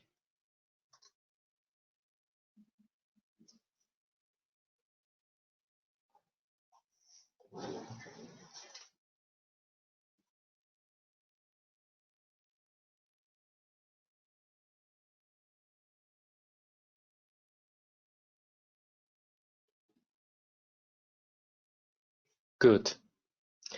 So before we do some results interpretation, Praxiteles, are there any questions? There's an interesting question, Daniel. Someone is asking, are there some modules for physical non-linearity? Like concrete, for example, calculate structure with a difference between tension and compression material characteristics. Yeah, that's possible. In the add-on module, you can in the add-on module RF concrete surfaces, you can consider such non-linearities like creepage and shrinkage. That's possible. And you have here, of course, you have here a normal concrete floor. But if you want to design it, you have to use here the concrete surface. And we have also another add-on module his name is RFEM nonlinear, and there you can calculate and consider all non-linearities, especially for the concrete design. And also another point is, if you want to consider non-linearities in your materials, go here to the materials, choose here concrete or steel, up to you. Go to edit, and here you see also the material model. The standard is that you have every time isotropic linear elastic, yeah. But if you want to have some orthotropic or isotropic masonry, something like that, you can consider it here at the material model. That's possible, yeah. Good. Okay, I think that's it from me. Yannick? From me, there's no new questions. That's fine. Okay, good. Okay. For those who are interested in FE meshes and the sizes of refinements and so on, we can make here an example of refinements. So before I do the result interpretation, I want to add the FE mesh refinement here, because in order to interpret the results at some critical points where singularities can be, I want to add here refinements in order to not to avoid the singularities, but to have the better results. So for that, I create here at that point, I click on that point, so it's the corner here of that wall here. I click here on that node and right click and say FE mesh refinement. I say I create a new one, create new FE mesh refinement. And in this case, it should be circular. The radius should be, now I have to look it up, 1.5 meters. Yeah. So here with the help of the right bitmap, you see the radius. The inner FE length should be 0.1 meter and the outer FE length 0.5. Let's click on OK. Then again on OK. Now you see here this FE mesh refinement, this sphere here, and now we can look to the FE mesh. So I click here on calculate, generate FE mesh, and when I look to the wireframe display model, and I scroll, I zoom into this FE mesh refinement, I see, okay, here we have this inner FE length of 0.1 meter, and it will rise up to 0.5 meters along the radius of 1.5 meters.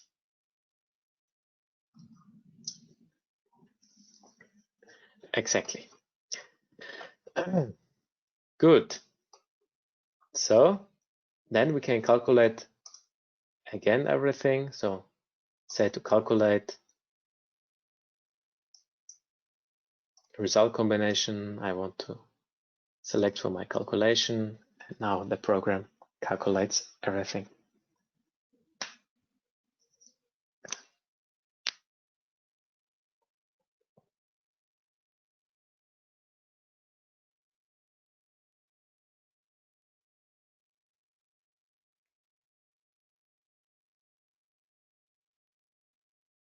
Good. So what we can do. So when I activate I have to choose the right result combination. I deactivate the loads and I activate the result. So what can I see now?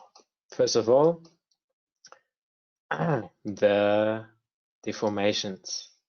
Yeah.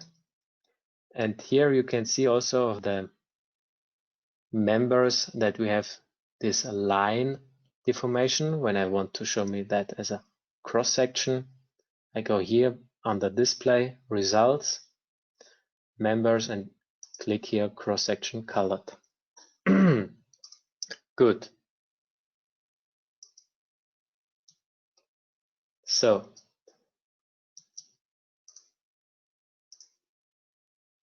So here we can see the result combination.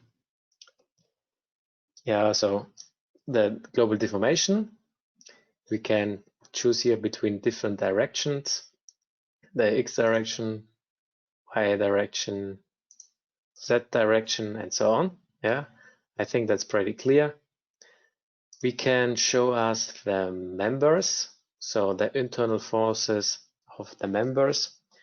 And when I say, okay, I just want to see the columns, I click here on view and say, please just show me the columns or the members with that type of cross section. I see the different cross sections and the different members, and also now I can choose the different internal forces. So yeah, for the columns, the most interesting part are the normal forces, the compression forces, in that case, because we have negative normal forces, some shear forces, but also some bending moments. Yeah. Good. So much to them. Now we have also the possibility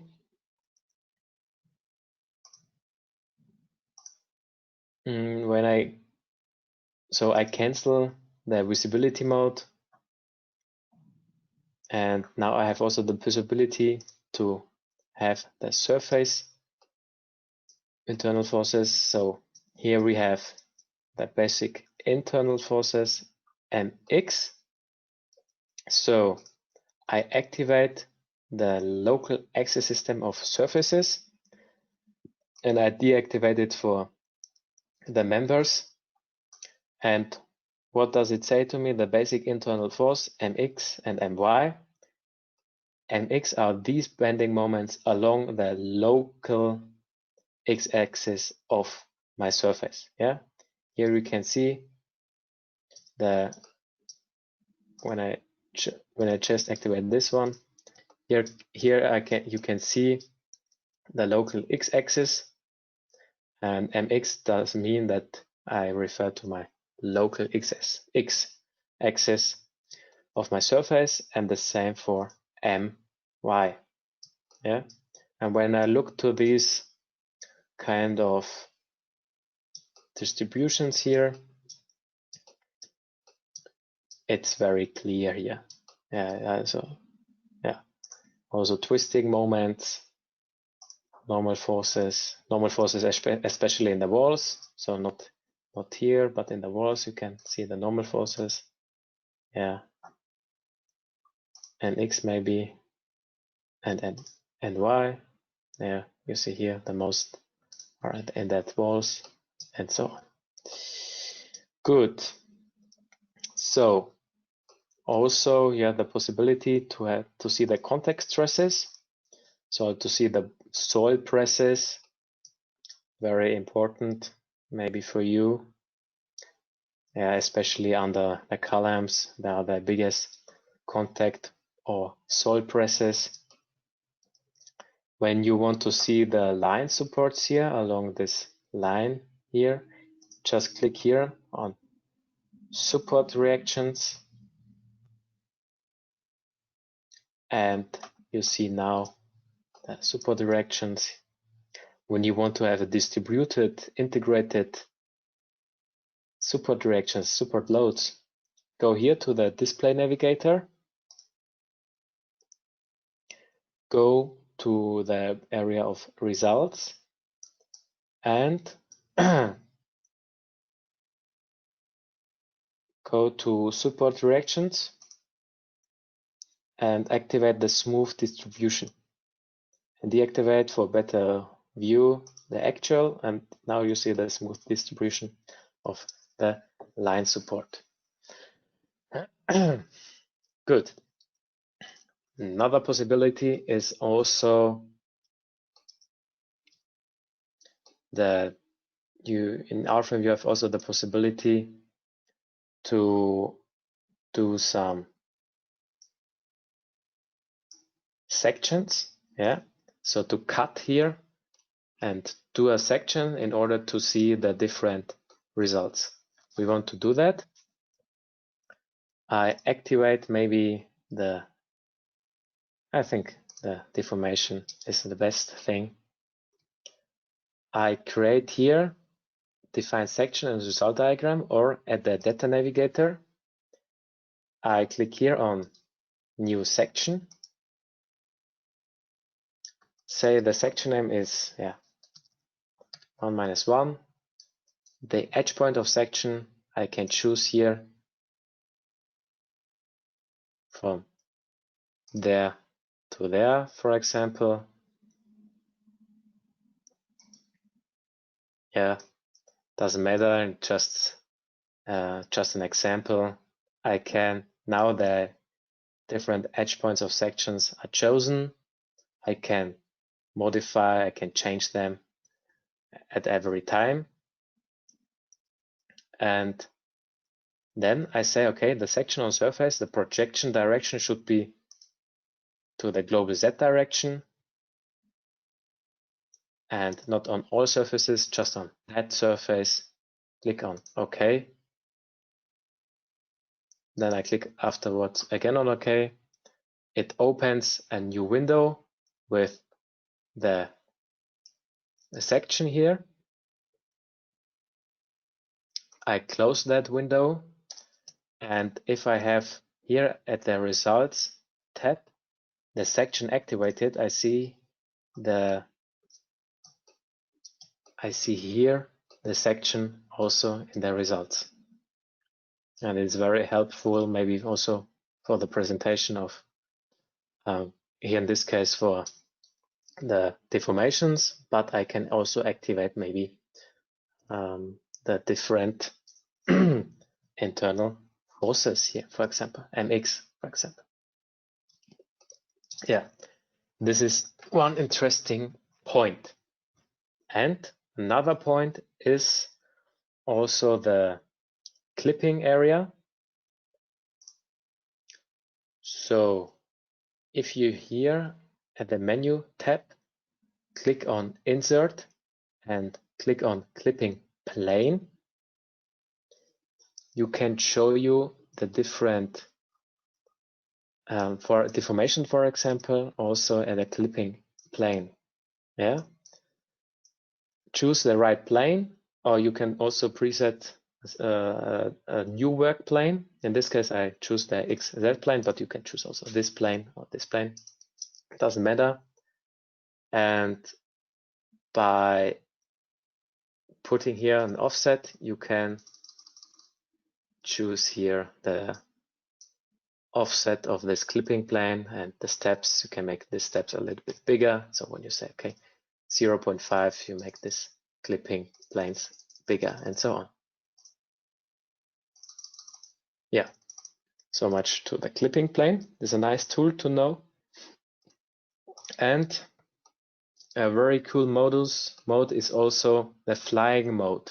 Yeah, when you want to impress someone, maybe your colleague at your work, you can impress someone and say, hey, look to my nice structure here. Just click Shift and F, and the view, the camera view, is changed to a flying mode. And now you can see the whole structure as a free camera mode, and with the help of the arrows on your keyboard, you can fly around. And you see here the different deformations. Let's go to the window. Look outside. Okay, who's there? Nobody, and so on. Good. With the keys, minus and plus, you can influence the pace of the movement. Yeah, minus is slower, plus is faster, and with the arrows up and down, so this one, you can go to the next level. Yeah, so much to them. So that was it for that online training. Now I want to start my questions, so my tests, and after that we can start with the questions. Okay, good. Now I have 2 tests for you. The first test covers the topic downstand beams.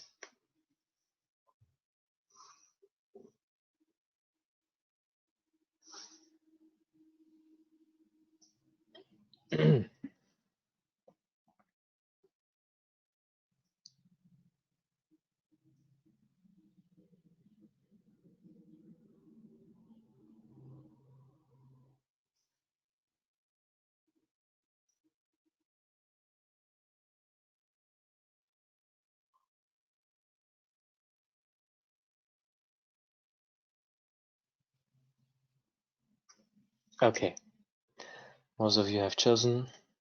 I close this poll, show you the results. So when you learn at this training, then it's that point that downstand beams should be modeled always as ribs. Yeah, really as ribs, because there you consider also the internal forces of the surface and of the member because of the integration widths. Yeah. And next and also last question is this one. What is a load combination?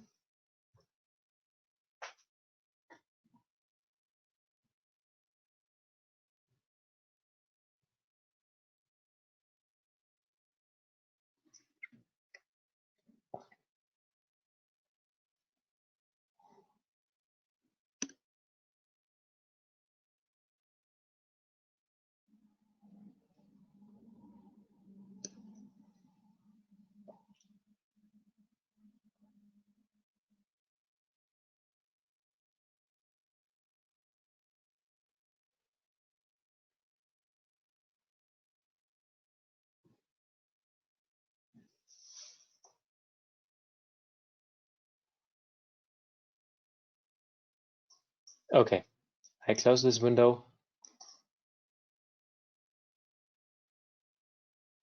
Show you the results. A load combination combines the loads of the contained loads cases into one big load case. That's true. Yeah. So I have the load cases and I combine them with each other. And there I consider also the partial factors and the combinations factors. And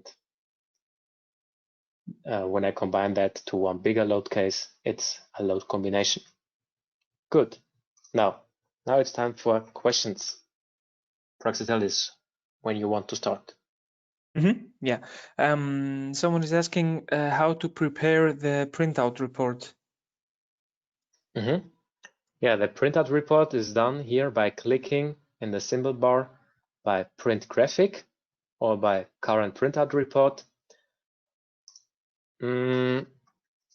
Important point is that you divide your structure in different structural parts or elements. So you have to create several different user-defined views, for example, of the columns and of the shear walls and of the slabs. I make it as an example. So create here a new, so first of all, I activate here the columns, yeah, and maybe this, this view I like very much. I said okay, name columns, click on OK. I can do this also for the surface.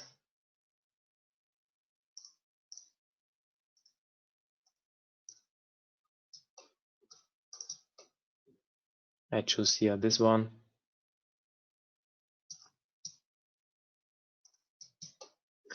Say OK, visibility by selected objects. For example, like that.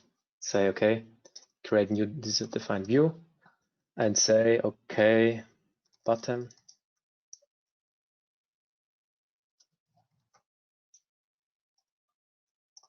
And then I can say OK, print graphic here in the symbol bar.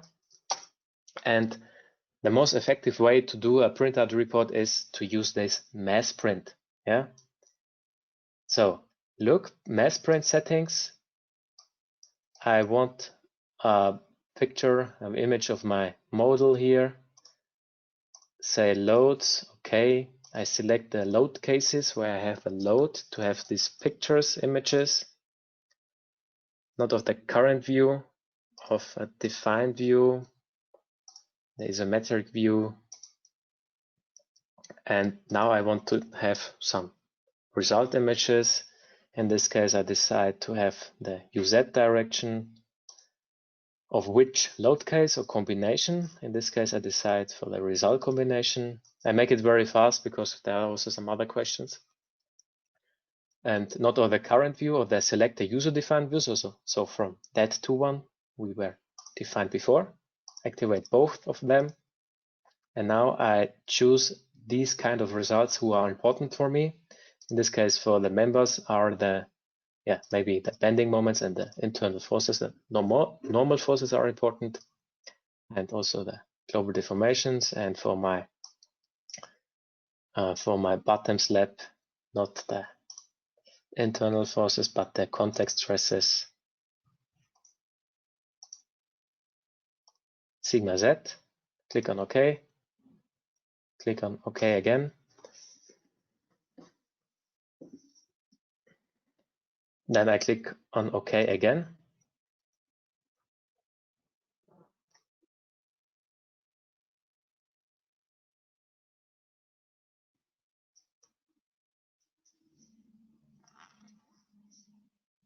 And now you can see the printout report on the left side. You see the different topics. Yeah. And when I choose here the loads and I jump to one of these load cases,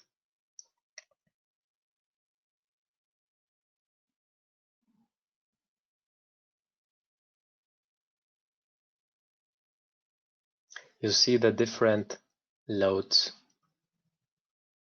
Yeah. And there's one problem because we have here a wrong picture of that, but it's no problem. We can edit that picture. So like that, go back, and the picture, the image will actualize, and then we have the right picture here. Yeah, you see it here. And also one big advantage of that results is the different result pictures.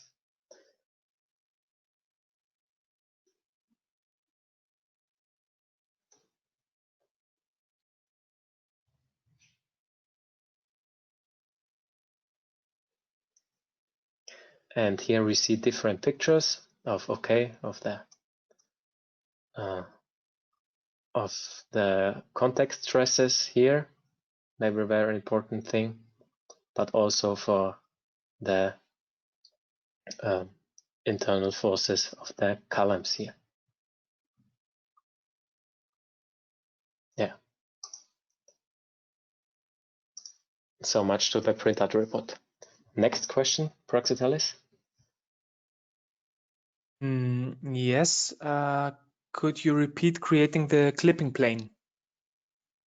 Of course. Here at the menu tab or menu bar, you have the possibility to insert the clipping plane or to use that.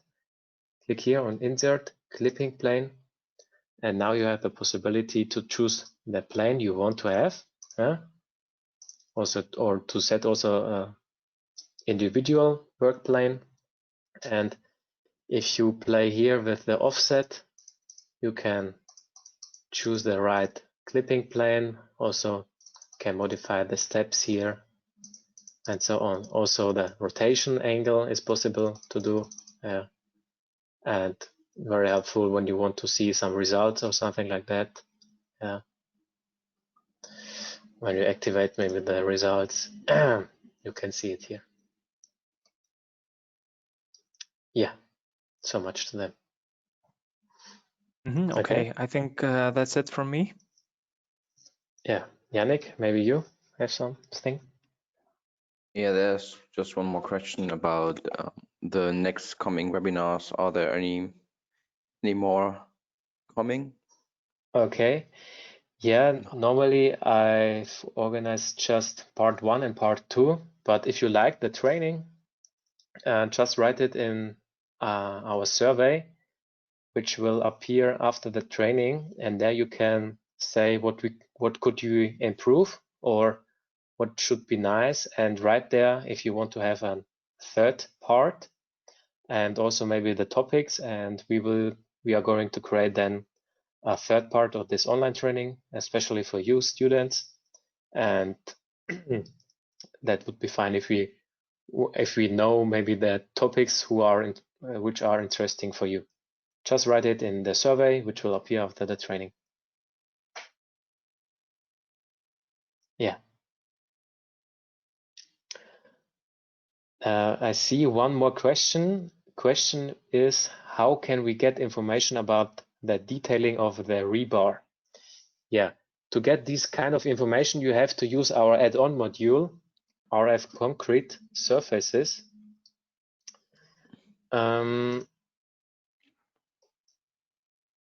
Just click here on RF Concrete Surfaces.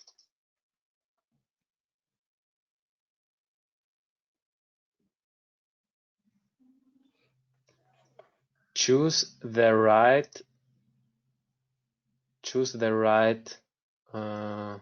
ultimate limit state. So in this case, the result combination, the right design standard, and then the right material. You see also the important material properties for the design of concrete structures, then the surfaces, and then here the reinforcements.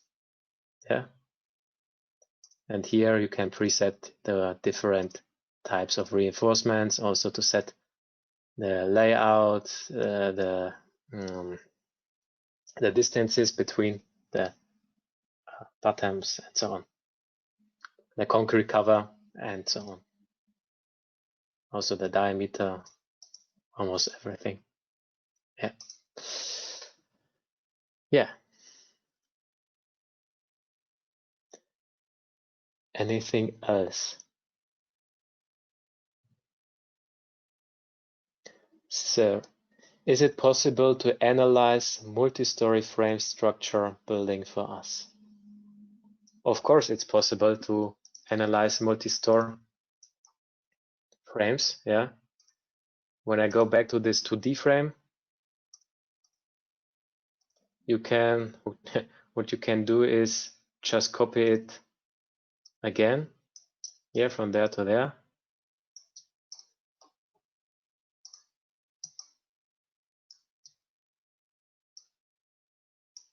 I have here also a bracing.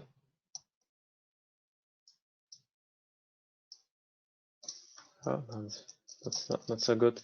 But if you create here again a bracing or something like that, you can calculate again, and that's also possible, of course.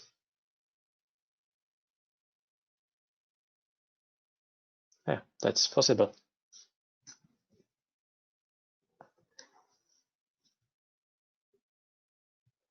Okay. Okay, pushover curve analysis, we can cover that, of course. That's no problem. But maybe one short information. We have on our website a lot of webinars concerning these topics.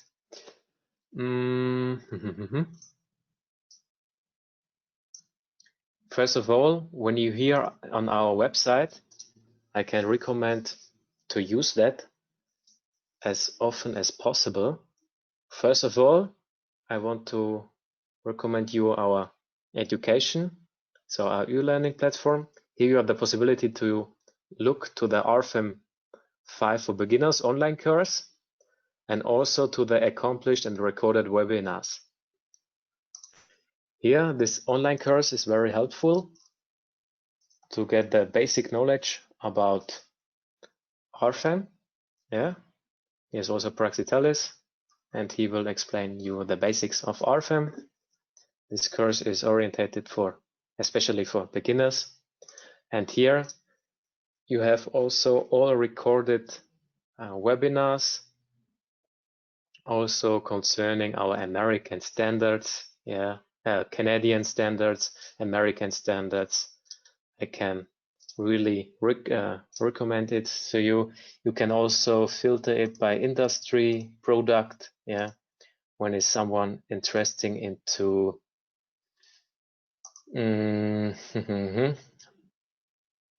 nonlinear analysis, something like that. Just click here, search, and you will find here now some nonlinear FE more webinars, something like that. I can really recommend it.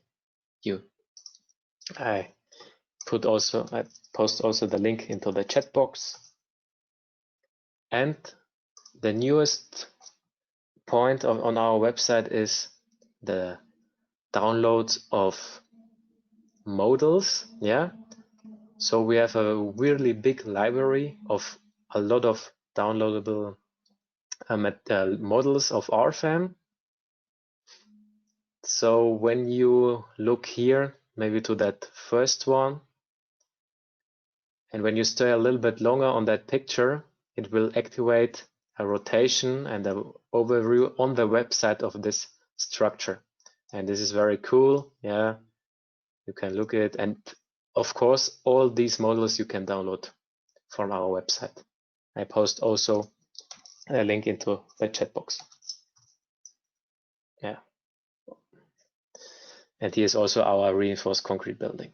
But you get after that an email with the certificate, with the recording of this training session, and also with all models to download.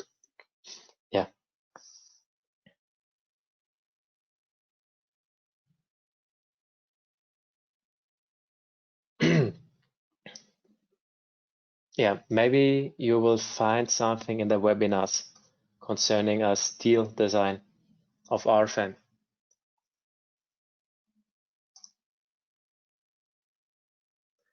Our steel tool for designing steel structures is RF Steel. I have to find it. Steel EC3.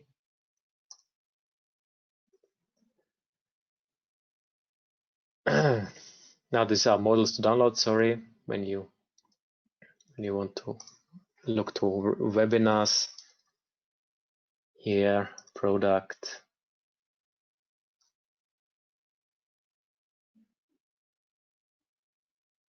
RF Steel or Eurocode, Canadian standard, or also American standard. It's up to you. We have here the possibility to choose that. Okay, okay, good.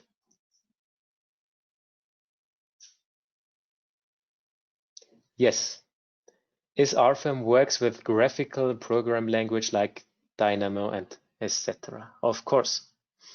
We have here at products, and now here at solutions, building information modeling. Here you see all areas where we can interact with other programs. And there's also there is also data exchange with Dynamo. Yeah, when I look Dynamo,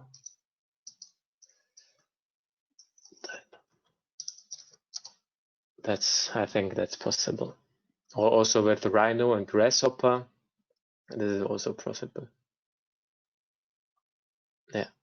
So here at the building information modeling, here you can see all our different interactions with other programs. Yeah, good. Good. Then I would say let's end this online course, this online training. First of all, thank you very much for your attention. We had a lot of fun. I hope you learned new things and you can try it also now on your projects. I think too we have covered the most of the questions, not to say all of them. What we could also say is that you can anytime contact us in our website. There is a small dialogue on the right side. It says leave a message. So if you have any questions, you can anytime contact us, and we will get back to you as soon as possible.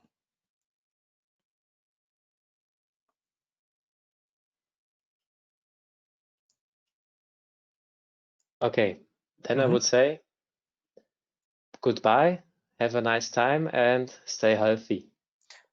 Exactly. Have a nice week. Bye from me. I hope it was fun for everyone. So, okay, bye. Yeah, bye.